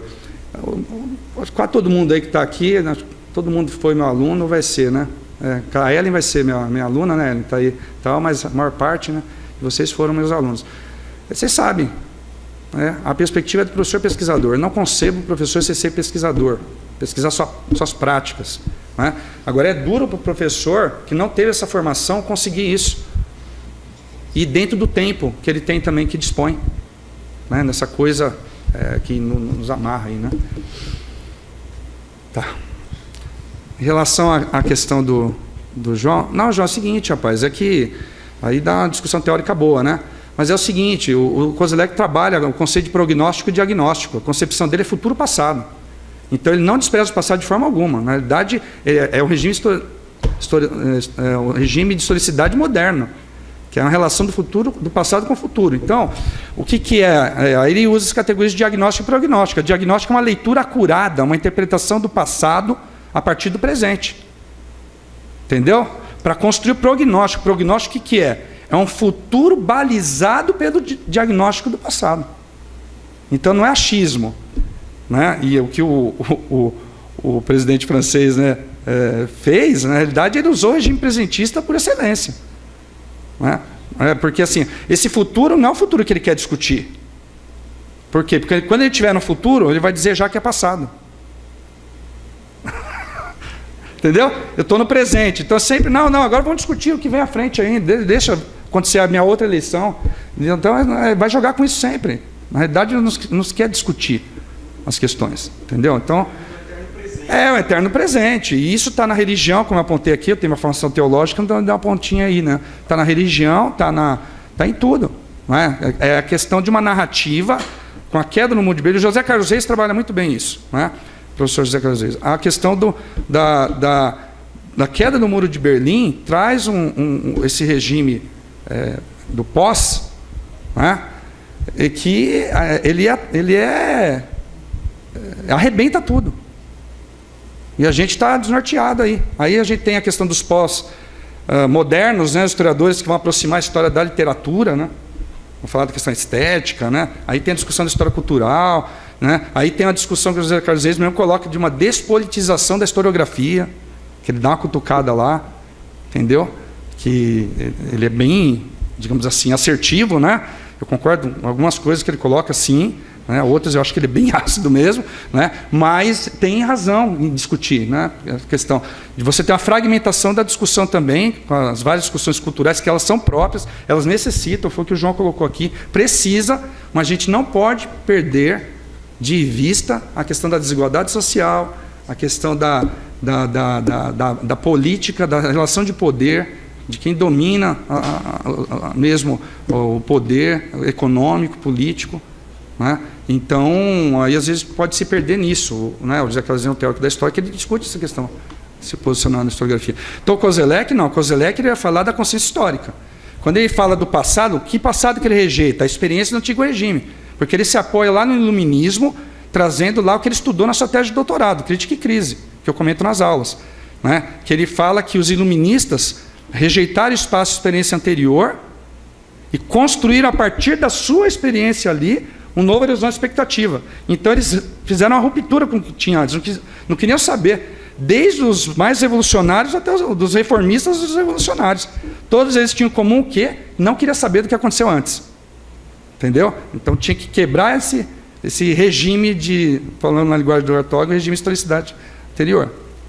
Tá? É disso. Aí o Kozelek vai fazer essa relação do futuro passado, que o Ortega vai falar que é um regime moderno, que é quebrado com a queda no Muro de Berlim. Né? Então é isso aí mesmo, é esse momento aí mesmo. Mas esses autores todos eles nos ajudam a discutir, e aí vem a questão também que eu acabo entendendo como importante, que é a relação da história com a teoria da história, com a filosofia da história, que também dentro do ambiente acadêmico às vezes é desprezada também. Certo? Os historiadores não querem, não aceitam isso, acho que. Né? Então imagina, né? Aí no meu caso, né? Professor de ensino de história, que acha que tem que ter a relação com a historiografia, com a teoria da história, com a filosofia da história. Tá lascado mesmo, né? É um jabuticaba, né? Então você tá lascado. Mas é isso aí, na universidade aqui. Né? Mas assim, as coisas estão indo de vento em popa, as coisas têm melhorado muito, né? Porque aquela coisa, né? O PIBID, por exemplo, o Christian, ele encontrou com o PIBID, um aluno que se formou 2 anos atrás, se encontrou com o PIBID lá no Cleofânia como aluno do ensino médio, da sua turma, certo? Ele foi aluno do ensino médio com o PIBID. Depois ele veio para a universidade. E ele se tornou um PIBIdiano na universidade.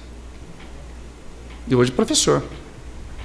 Então, assim, essas coisas, existem projetos, né? O professor Hélio estava aí, o professor Hélio é um professor que tem essa visão também, tem sempre projetos relacionados ao ensino, é um professor de teoria da história, né? Estou até citando aqui, porque eu fiquei muito feliz de ver o Hélio aí, né? Professor de teoria da história, que tem preocupação com o ensino, preocupação com didática, né? Lá de analisar livros didáticos, a partir da teoria.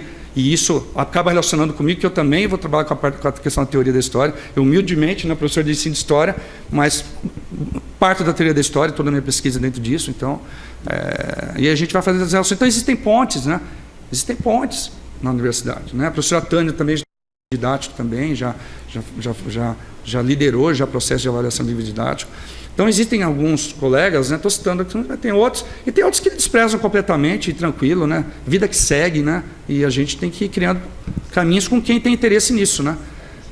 Vida que segue. Eu já levei umas pancadas aqui, já elaborei o luto e estou trabalhando com quem quer trabalhar comigo. Entendeu? Não precisa nem gostar de mim, eu gosto de trabalhar comigo, tá bom. Né? E pronto, né? E a gente vai fazendo o trabalho, né? E aí, o que acontece? Não falta gente. O que é bom? Bom, ó. É bom, lá 12 mil habitantes. Não falta gente. Residência, falta gente? Não. PIBID, falta gente? Não. Se montar um projeto no CEDAP, falta gente? Não. Ô, Ellen, você está lá no grupo de pesquisa, está entrando agora, né, filha? Falta gente lá, filha? Também não falta.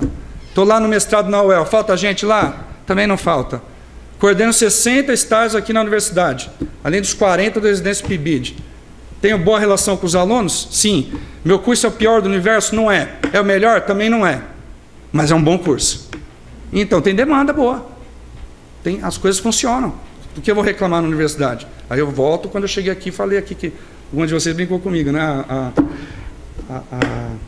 Oh, meu Deus, a Tainara Tanganelli. Né? A Tainara falou, que eu falei, e eu falei isso semana passada, o melhor da universidade são os alunos, cara. O melhor da universidade é a gente. E o pior é a gente também. Entendeu?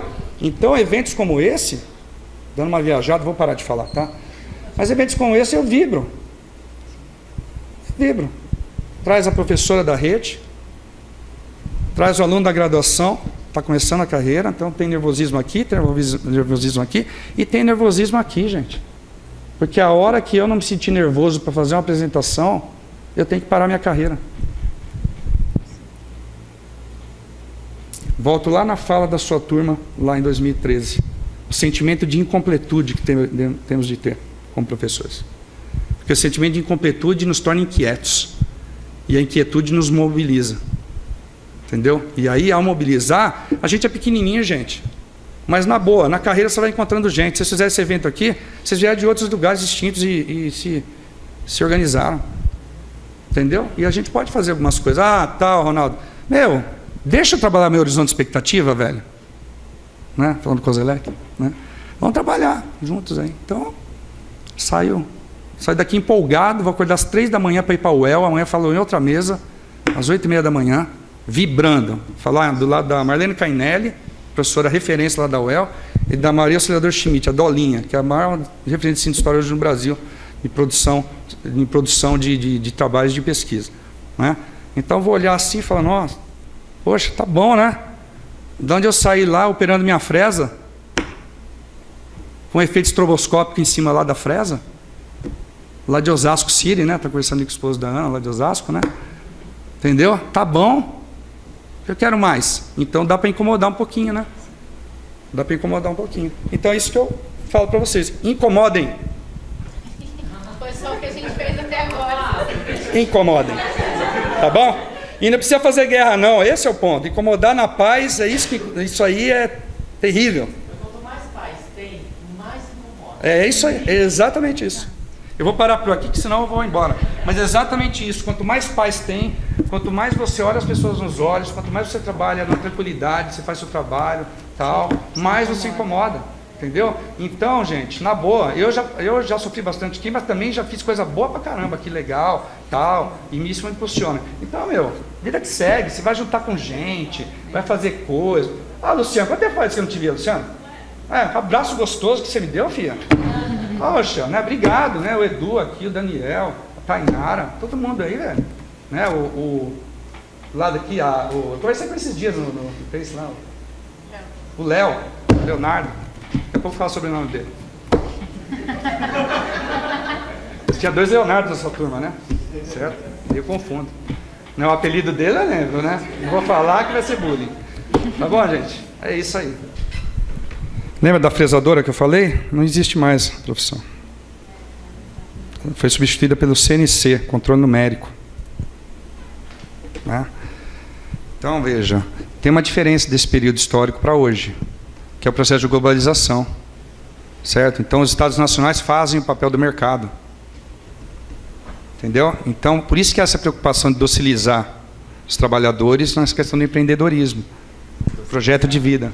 E tornar útil, né? E tornar útil, entendeu? Então, é um projeto, né? Agora, é claro, aí vem aquelas aulas que eu dou aí, falo para o pessoal no 4º ano. Quem vai dar essas aulas? De empreendedorismo, né? E de... Como é que é o nome? Projeto de vida? Quem vai dar? Entendeu? Então, a gente tem que estar atento, porque a gente pode entrar nesses projetos aí e dar o projeto de vida subvertendo essa questão, porque foi assim que os professores trabalharam no período da ditadura civil-militar, gente. Vocês acharam que eles ficaram rezando a cartilha dos estudos sociais? Eu tive a professora Dona Almira, que foi minha professora, que parte de eu estar aqui por conta dela, que lá na 6ª série, professor de geografia, nem de história era, hein? Levava o Jorge Ben, que ainda não era Jorge, né? Para a sala de aula. Baixinho ali e tal, entendeu? Ela elegante, negra, alta, bonita, imponente, sabe? Ela chegava assim, a gente fala em empoderamento hoje, eu lembro da Dona Almira já empoderada na década de 80, cara. Impressionante, aquilo me apaixonou, velho. Então eu sou historiador, estou na área por conta disso. Então, como que nós criamos? Então, essa coisa da reprodução, que o Antônio falou no começo, né? Cultura escolar trabalha com isso daí, né? É claro que uma visão marxista vai trabalhar que a escola também é a reprodutora de ideologia, a disciplina de história surge na escola francesa para transmitir, né, a visão do Estado, tudo. A gente sabe disso, né? Os manuais vão trabalhar isso. Vamos ver, cara, o que vem no Enem agora? O que virá nos manuais didáticos à frente? A gente não sabe, entendeu? Então, isso, a gente sabe que tem isso, só que alguém tem que lecionar. E é por isso que há também projetos para uberização da educação. Certo?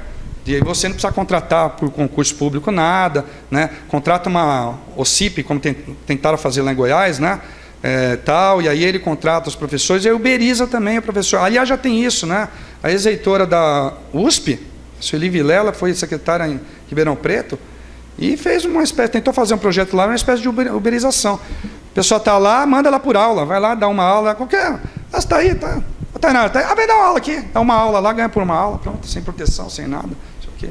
Então, e pronto, entendeu? Qualquer um pode dar aula. Aí por isso que veio o notório saber lá no projeto de ensino médio, entendeu?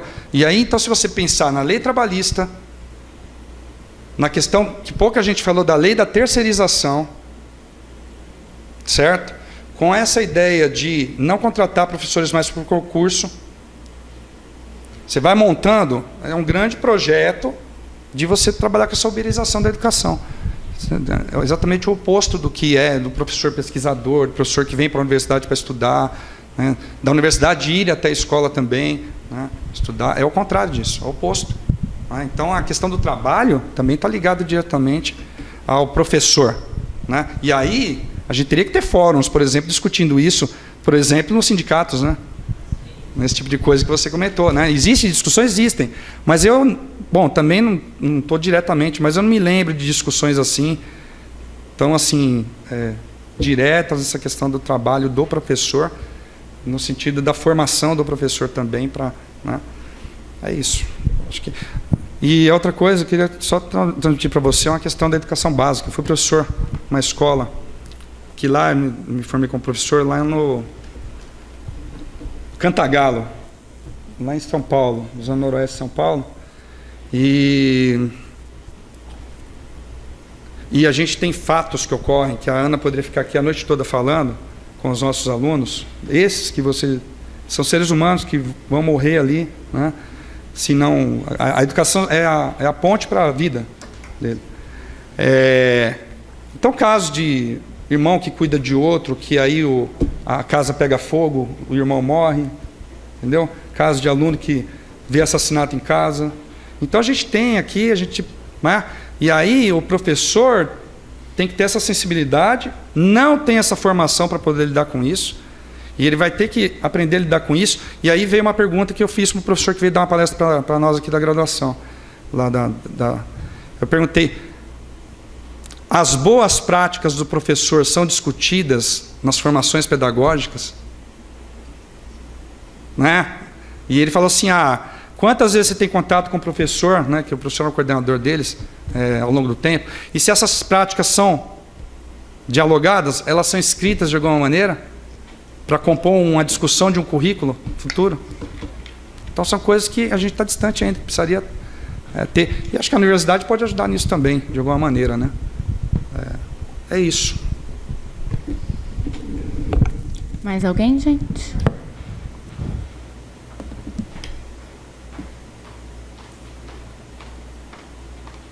Gente, boa noite à mesa. Primeiramente, parabenizar. Para quem não me conhece, eu sou a Tainara, eu sou mestranda da casa. E a minha pergunta fica para a Ana, um pouquinho também, talvez para o Ronaldo.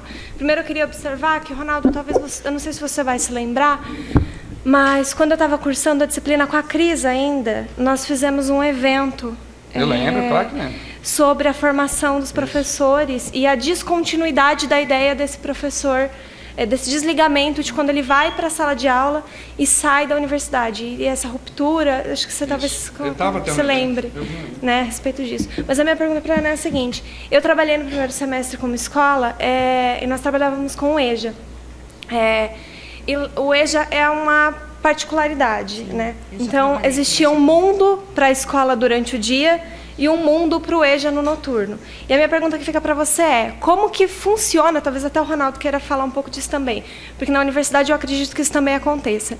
Como que funciona para você e qual é a visão que você tem enquanto educadora do papel da pedagogia dentro da escola, da direção, de todo esse trabalho de coordenação? Porque a gente via um estímulo muito grande do ensino médio da manhã para que eles prestassem vestibular, para que eles conhecessem a universidade pública, para que eles estivessem inseridos, e nenhum esforço para que esse EJA também tivesse essa oportunidade. E o número de egressos, né, o número de alunos do EJA que tinham entre 18 e 19 anos é muito grande. Então, eu queria saber, você fez um trabalho muito bonito, mas eu queria saber qual foi o papel dessa coordenação e dessa direção nesse trabalho. E como que a gente pode trabalhar em lugares que não dão esse tipo de base. Porque, infelizmente, eu me senti desamparada. Eu não tive esse tipo de base, entende? E para o Ronaldo, talvez comentar um pouquinho também a respeito da falta desse apoio, quando nós vamos, ainda alunos, procurar esses estágios. Porque a escola que eu trabalhei não dava a oportunidade desse estágio. Era muito difícil você conseguir. Então, para você conseguir, você tinha que ter sido um ex-aluno. Para você conseguir, você tinha que ter uma indicação. E quem vem para fazer a universidade pública aqui, não é que no meu caso, eu sou de Assis, mas muita gente não é daqui. E é muito triste você ver que as pessoas elas não têm oportunidade só porque elas não têm o famoso quem indica, né? Então, eu queria que vocês comentassem um pouquinho sobre isso. Tá. Obrigada. Pode, claro.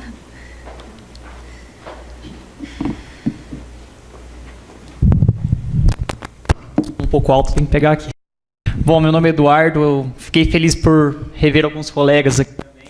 Formei em 2015 e eu queria, não uma pergunta, mas fazer uma colocação aqui. Os três, foi muito boa a exposição. Parabenizo principalmente a você, professora Ana, né? Eu também dou aula numa escola de periferia aqui em Assis, comecei nesse ano no Dom Antônio. Então, eu comecei em lugar elitizado, comecei na ETEC, né? Então, a diferença é bem grande. E agora que eu estou no Dom Antônio, está sendo um grande desafio no sentido das dificuldades que a gente encontra em escola de periferia. E eu me identifiquei muito com o exemplo que você deu, no sentido do projeto de eletiva, né? Nas eletivas no José Augusto. E no Dom Antônio eu estou tendo uma experiência que eu acho que vale a pena compartilhar, no sentido de que, quando eu cheguei ali, foi em julho, os alunos estavam um bom tempo sem aulas de história, porque a professora aposentou e estava um professor eventual, a questão da uberização da educação, como você disse, um professor de educação física passava alguns conteúdos de história e eles não tinham o mínimo de conteúdo possível. E essa questão dos lugares para se aprender história, eu acho que eu procuro explorar os espaços da escola para discutir, não somente na sala de aula. E eu estou com um projeto de levar os 6º anos para conhecer a Câmara Municipal agora em novembro e para visitar a exposição na Secretaria de Cultura, que fala da exposição Nos Trilhos do Tempo. E eu acho muito interessante porque eu acho que a escola é um lugar que a gente acaba se contaminando. Não sei se tem algum aluno aqui que está na graduação ainda, mas como acho que foi você que disse, que aqui na Unesp é Disneylândia, né? E quando a gente chega na escola pública, muitas vezes... perdão. Será que eu... Voltou? Aí. Bom, quando a gente chega na escola pública, muitas vezes a gente acaba se contaminando por pessoas desmotivadas. Então, é um tanto complicado, porque às vezes eu não sei se sou um professor sonhador, mas ali no Antônio eu tento fazer algumas coisas diferentes e falo assim, nossa, mas vai levar esse povo para visitar tal lugar, esse povo não tem cultura, como que você vai fazer isso? Então, eu acho um tanto complicado, porque se a gente não tentar proporcionar essas coisas, eu acho que a gente não está acreditando na educação mesmo, né? Bom, acho que é isso. Eu acho que só quis fazer essa colocação. E também para você, eu acho que eu posso até fazer uma pergunta. Como que a gente pode se motivar? Como que a gente pode não desistir da educação? Como que a gente pode continuar lutando? Porque eu acho que é um grande desafio. Tem dias que eu vou dar aula que eu fico muito triste, só que mas tem outros, assim, um pequeno sinal que você vê daquela criança aprendendo já te motiva um pouco mais. E eu acho que a questão da gente sempre continuar lutando, pesquisando, que eu acho que isso vai motivando mais ainda. Eu acho que é isso, acho que é um recado que eu quis passar e eu queria que você compartilhasse um pouco sua opinião nesse sentido. Bom, acho que eu falei demais.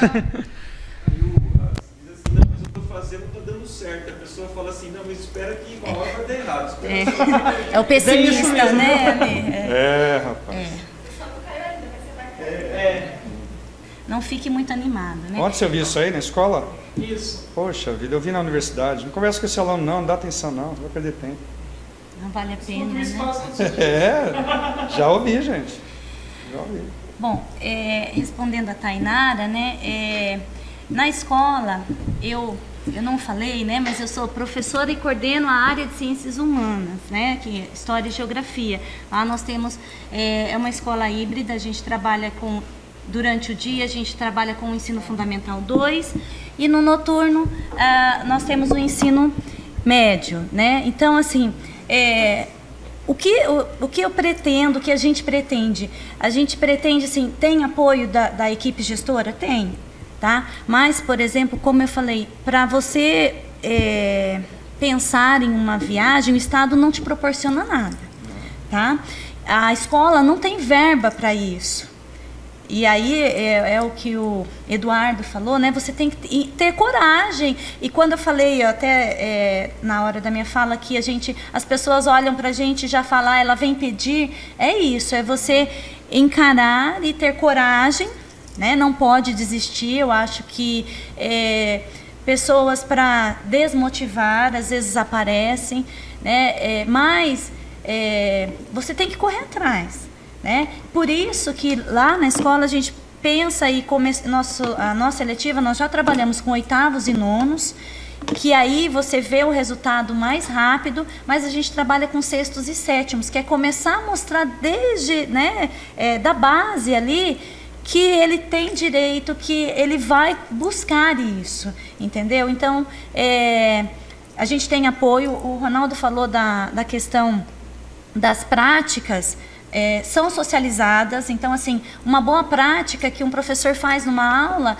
então a gente sempre procura socializar isso em ATPCA, ATPCG, né, para motivar também, tá? Que é possível. E respondendo assim, Eduardo, eu acredito que a hora que você vê um aluno falando, eu estou tão feliz de estar aqui, eu acho que isso já te motiva, entendeu? Fala que o que você está fazendo está certo, né? Que vale a pena você acreditar no ser humano. E é diferente, até a gente tinha comentado, né, no dia que eu vim conversar com a Marcela, você trabalhar em uma escola central e uma escola de periferia.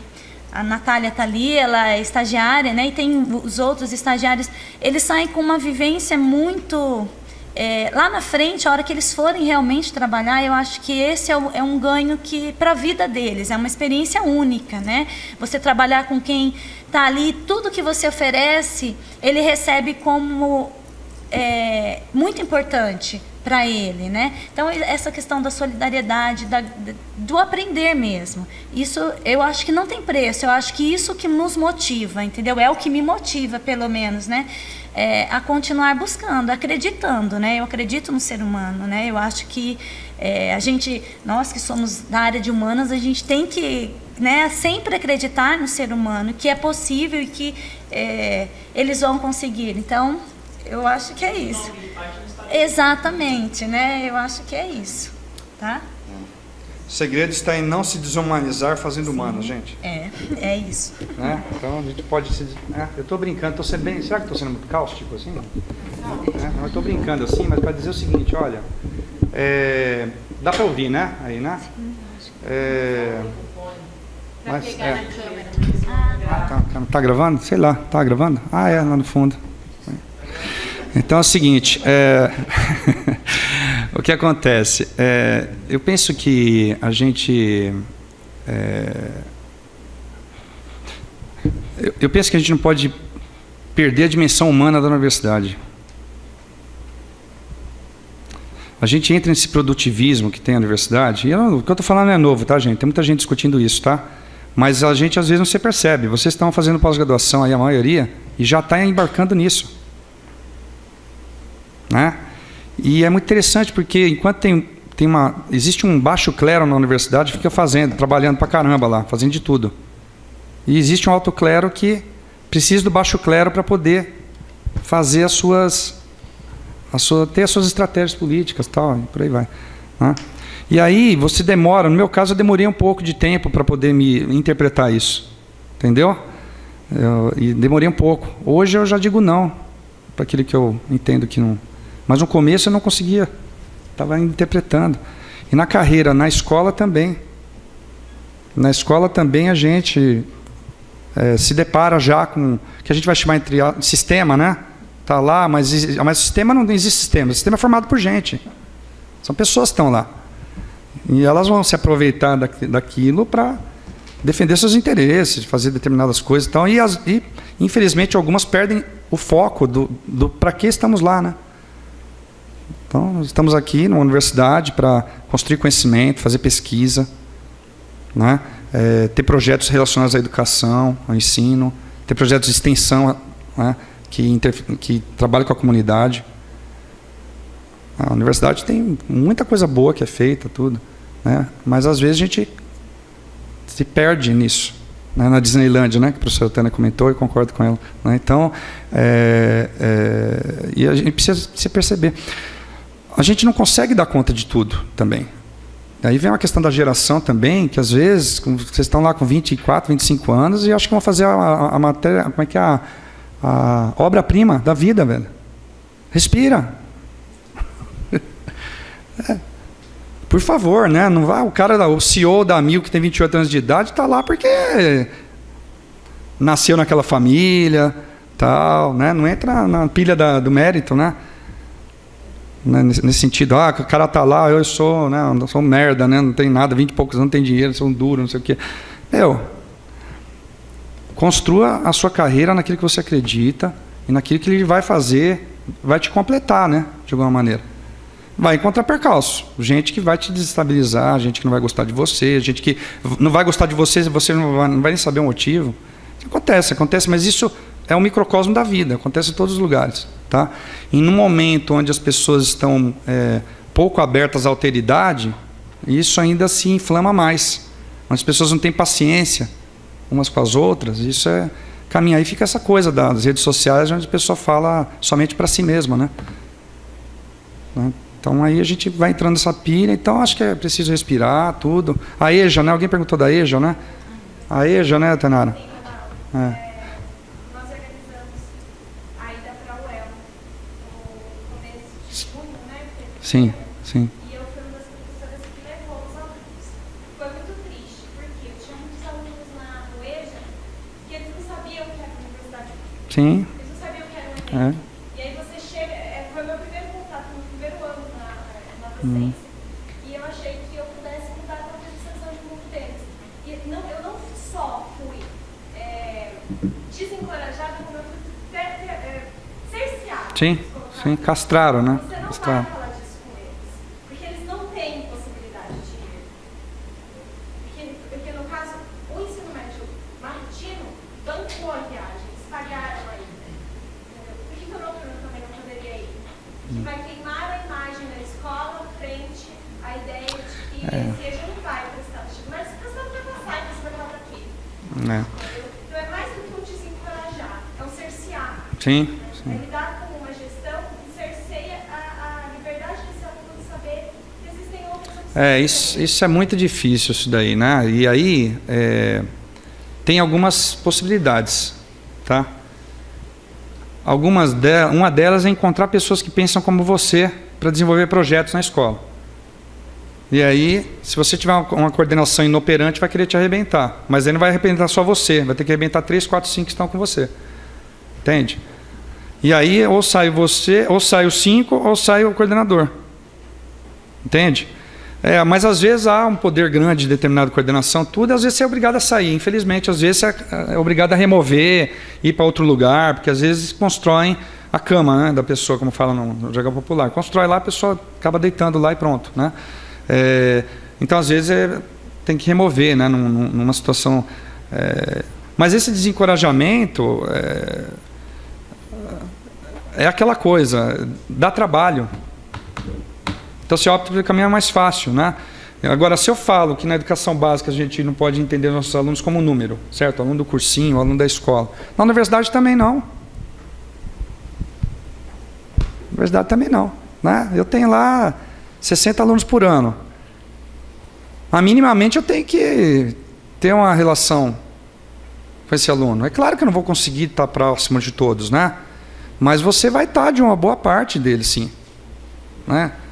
É legal porque depois vai passando o tempo e a gente vê isso. E vocês trazem feedback para a gente. E isso para a gente, eu vou falar para vocês, dá uma potência para a gente como professor, viu, gente? Né? Essa menina aqui já entrou em contato comigo já. muitos anos depois que ela foi minha aluna. Né? A Luciana, que estava aí, ela falou de um outro aluno nosso, Luiz Gustavo, que passou aqui na Semana de História. Aí eu estava lá na UEL, lá na pós-graduação, aí deixou um recadinho para mim lá. Carta, sabe que carta existe ainda, né? Escreveu uma carta bonita lá para mim. Deixou até um chocolate para mim, gente. Que gentileza. Aí entrei em contato com ele, falou, Luiz, como é que você está? Tudo, né? A rede social ao nosso favor, né? Para ser social. Né? Aí conversei com ele, tudo tal. Pô, aquilo ali, cara, dá uma potência, meu. Né? O Léo também entrou em contato comigo um dia desse aí, para a gente conversar alguma coisa, também a respeito de caminhos dele na universidade, tudo. E a gente fez. Agora, eu fico pensando, por que será que esses alunos que estão com vários outros colegas, estão trabalhando, estão fazendo boas pesquisas, com professores competentes, tudo, vê neste humilde professor alguém que pode, de alguma maneira, ajudar na sua caminhada? Talvez eu vim para a universidade por causa para isso. Tá bom, é o que eu vou fazer. Estou fazendo. E além disso, dá para fazer pesquisa, dá para escrever alguns bons artigos, dá para editar a revista, dá para ter 2 filhos, esposa. Quando a gente não acha que fazemos tudo, que somos onipotentes, onipresentes e oniscientes. Como a professora Kátia Bode, uma orientadora, fala. Não vá pesquisar Deus e seu tempo, né? Menos, Ronaldo. Então, no menos, a gente pode fazer mais, gente. Não sou exemplo para ninguém, não, mas eu acho que é um jeito de pensar as coisas na universidade. Que eu acho que a gente fica menos duro, menos embrutecido por isso. Né? Então, sei lá, eu acho que é isso. Então, o EJA, você falou, EJA a gente precisa disso, cara. Né? O EJA aqui, eu coordenei o PEJA aqui 7 anos, foi uma coisa linda na universidade que eu tive que deixar, porque não dá para ter conta de tudo. Mas eu me lembro, os alunos lá, 4, 5, 6 anos para entender o que é a universidade, às vezes. Para escrever, para criar uma canção, para questionar. Aí eu fico vendo que o Paulo Freire é muito fera, cara. Meu, Paulo Freire incomoda mesmo, viu? Porque o cara, na paz, né, Antônio? Na paz, construiu uma visão de aproximação entre as pessoas, que lhes dá uma visão de autonomia reflexiva, política, e assim, pela educação, num país que não valoriza isso. Então, a gente precisa continuar, né, a avançar. Né? Vou parar por aqui. É isso aí, a gente acaba estudando. A gente não estuda estruturalmente na universidade. Não estudamos. O pessoal fala que a doutrinação Paulo Freire não é estudar na universidade, gente. Não é. Se fosse estudar, eu trabalhei no PEJA com os alunos. Entendeu? Então a gente não tem. Um outro colega é freiriano, trabalha, tudo, né? Mas não existe ele estruturalmente na universidade brasileira. Se tivesse, a gente teria, e tivesse isso sido trabalhado como política de Estado, nós teríamos uma revolução no Brasil. É por isso que ele incomodou tanto, por isso que na ditadura civil-militar se colocou o Mobral, né? As pessoas estavam sendo emancipadas e o Mobral as estereotipou. Né? E aí a pessoa era taxada como, ô Mobral, você não sabe nada, né? Mobral. E o que o Paulo Freire colocou era exatamente o oposto, né? Lá vai o pedreiro que pensa sobre as suas questões no tempo. Né? Lá vai a dona de casa que pensa sobre as suas questões, que não é enganada na feira, não é enganada num negócio, num comércio. Então, essas pequenas coisas, né? Isso que faz a gente vir para a educação, amar a educação, né? Mas amar politicamente também, viu, gente? Amar, mas o amar ação na polis, né? Não é só a pedagogia do amor, né? É aquela coisa do amar, o amar mesmo de ação no tempo, né? Cada um ao seu modo. Acho que a gente pode fazer alguma coisa. E vocês estão fazendo, tá? Paro aqui, agradeço o evento e vamos lá, né? Eu gostaria só de fazer um comentário. Eu sei que isso é quebra de decoro, mas a primeira escola que eu dei aula foi o Dom Antônio. E eu cheguei lá desse tamanhinho e todos os dias a diretora olhava para mim e falava assim: você é tão bonita, procura outra profissão. Eu fiquei lá 1 ano, eu passei horrores naquela escola. Eu pensei em desistir todos os dias que eu pisava naquela escola. E eu tinha uma aluna, a Franciele, ela estava no 8º ano. E ninguém podia com ela. Ela gritava com os professores, ela xingava todo mundo, ela tinha uma história que, se ela contasse, não tinha um que não chorava. Mas ela era extremamente difícil de lidar, ela não tinha conversa com ela. E eu não sei o que ela viu em mim, ela olhou para mim, o santo bateu. E aí os professores falavam assim para mim: para de falar com ela, porque você está dando barda. Um mês atrás, ela me mandou uma mensagem, porque hoje ela é aluna da Letras na Unesp. Eu dei aula para ela em 2013. Estamos em 2019. As coisas não vêm do dia para a noite. Não vêm. Então, quando a gente olha para isso, depois de tanto tempo, a gente vê que aquele inferno que a gente passou, e que a gente passa todos os dias, porque é padecer no paraíso, vale a pena. Vale a pena. E aí, nessa toada, eu quero agradecer imensamente todos que compuseram a mesa. Foi mais que uma aula, eu acho, para todo mundo, né? Para mim, principalmente, porque eu dou aula e estou na universidade, então enfim, não vou falar muito, senão eu vou chorar. Mas agradecer ao João, agradecer ao professor Ronaldo, à professora Ana, e eu acho que o que a gente leva hoje é ocupar os espaços. O João ocupar os espaços dentro dessas, pensando nos corpos e colocar esses corpos dentro da universidade. O professor Ronaldo ocupar o espaço da história, que muitas vezes ele é negado, porque você é pedagogo, né, professor? Você não é historiador. E a professora Ana, literalmente, todos os espaços que você puder. E nós, os discentes, ocupar o nosso espaço. Que eu acho que o que a gente leva hoje é que a gente está ocupando. Bom, é isso, gente. Muito obrigado por ficarem.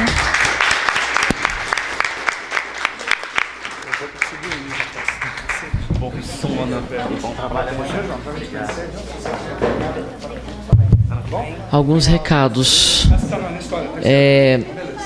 Gente, amanhã a gente continua com as atividades do evento lá no anfiteatro da Central de Salas de Aula Nova, aqui do lado. De manhã teremos uma mesa redonda, História e Intolerância, mediada pela Tainara, que vai das 8 ao meio-dia, e à tarde teremos a conferência do professor Hélio e da professora Zélia, que vai das 14 às 16 horas, 17 horas. Gostaria de agradecer em nome da comissão organizadora novamente, vocês três, professora Ana, o João Marcelo, o professor Ronaldo. Foi muito bom ouvi-la. É sempre um prazer discutir questões da nossa profissão, enfim, né, como a Marcela disse. E, bom, estão convidados e convidadas para participar amanhã. Muito obrigado, gente.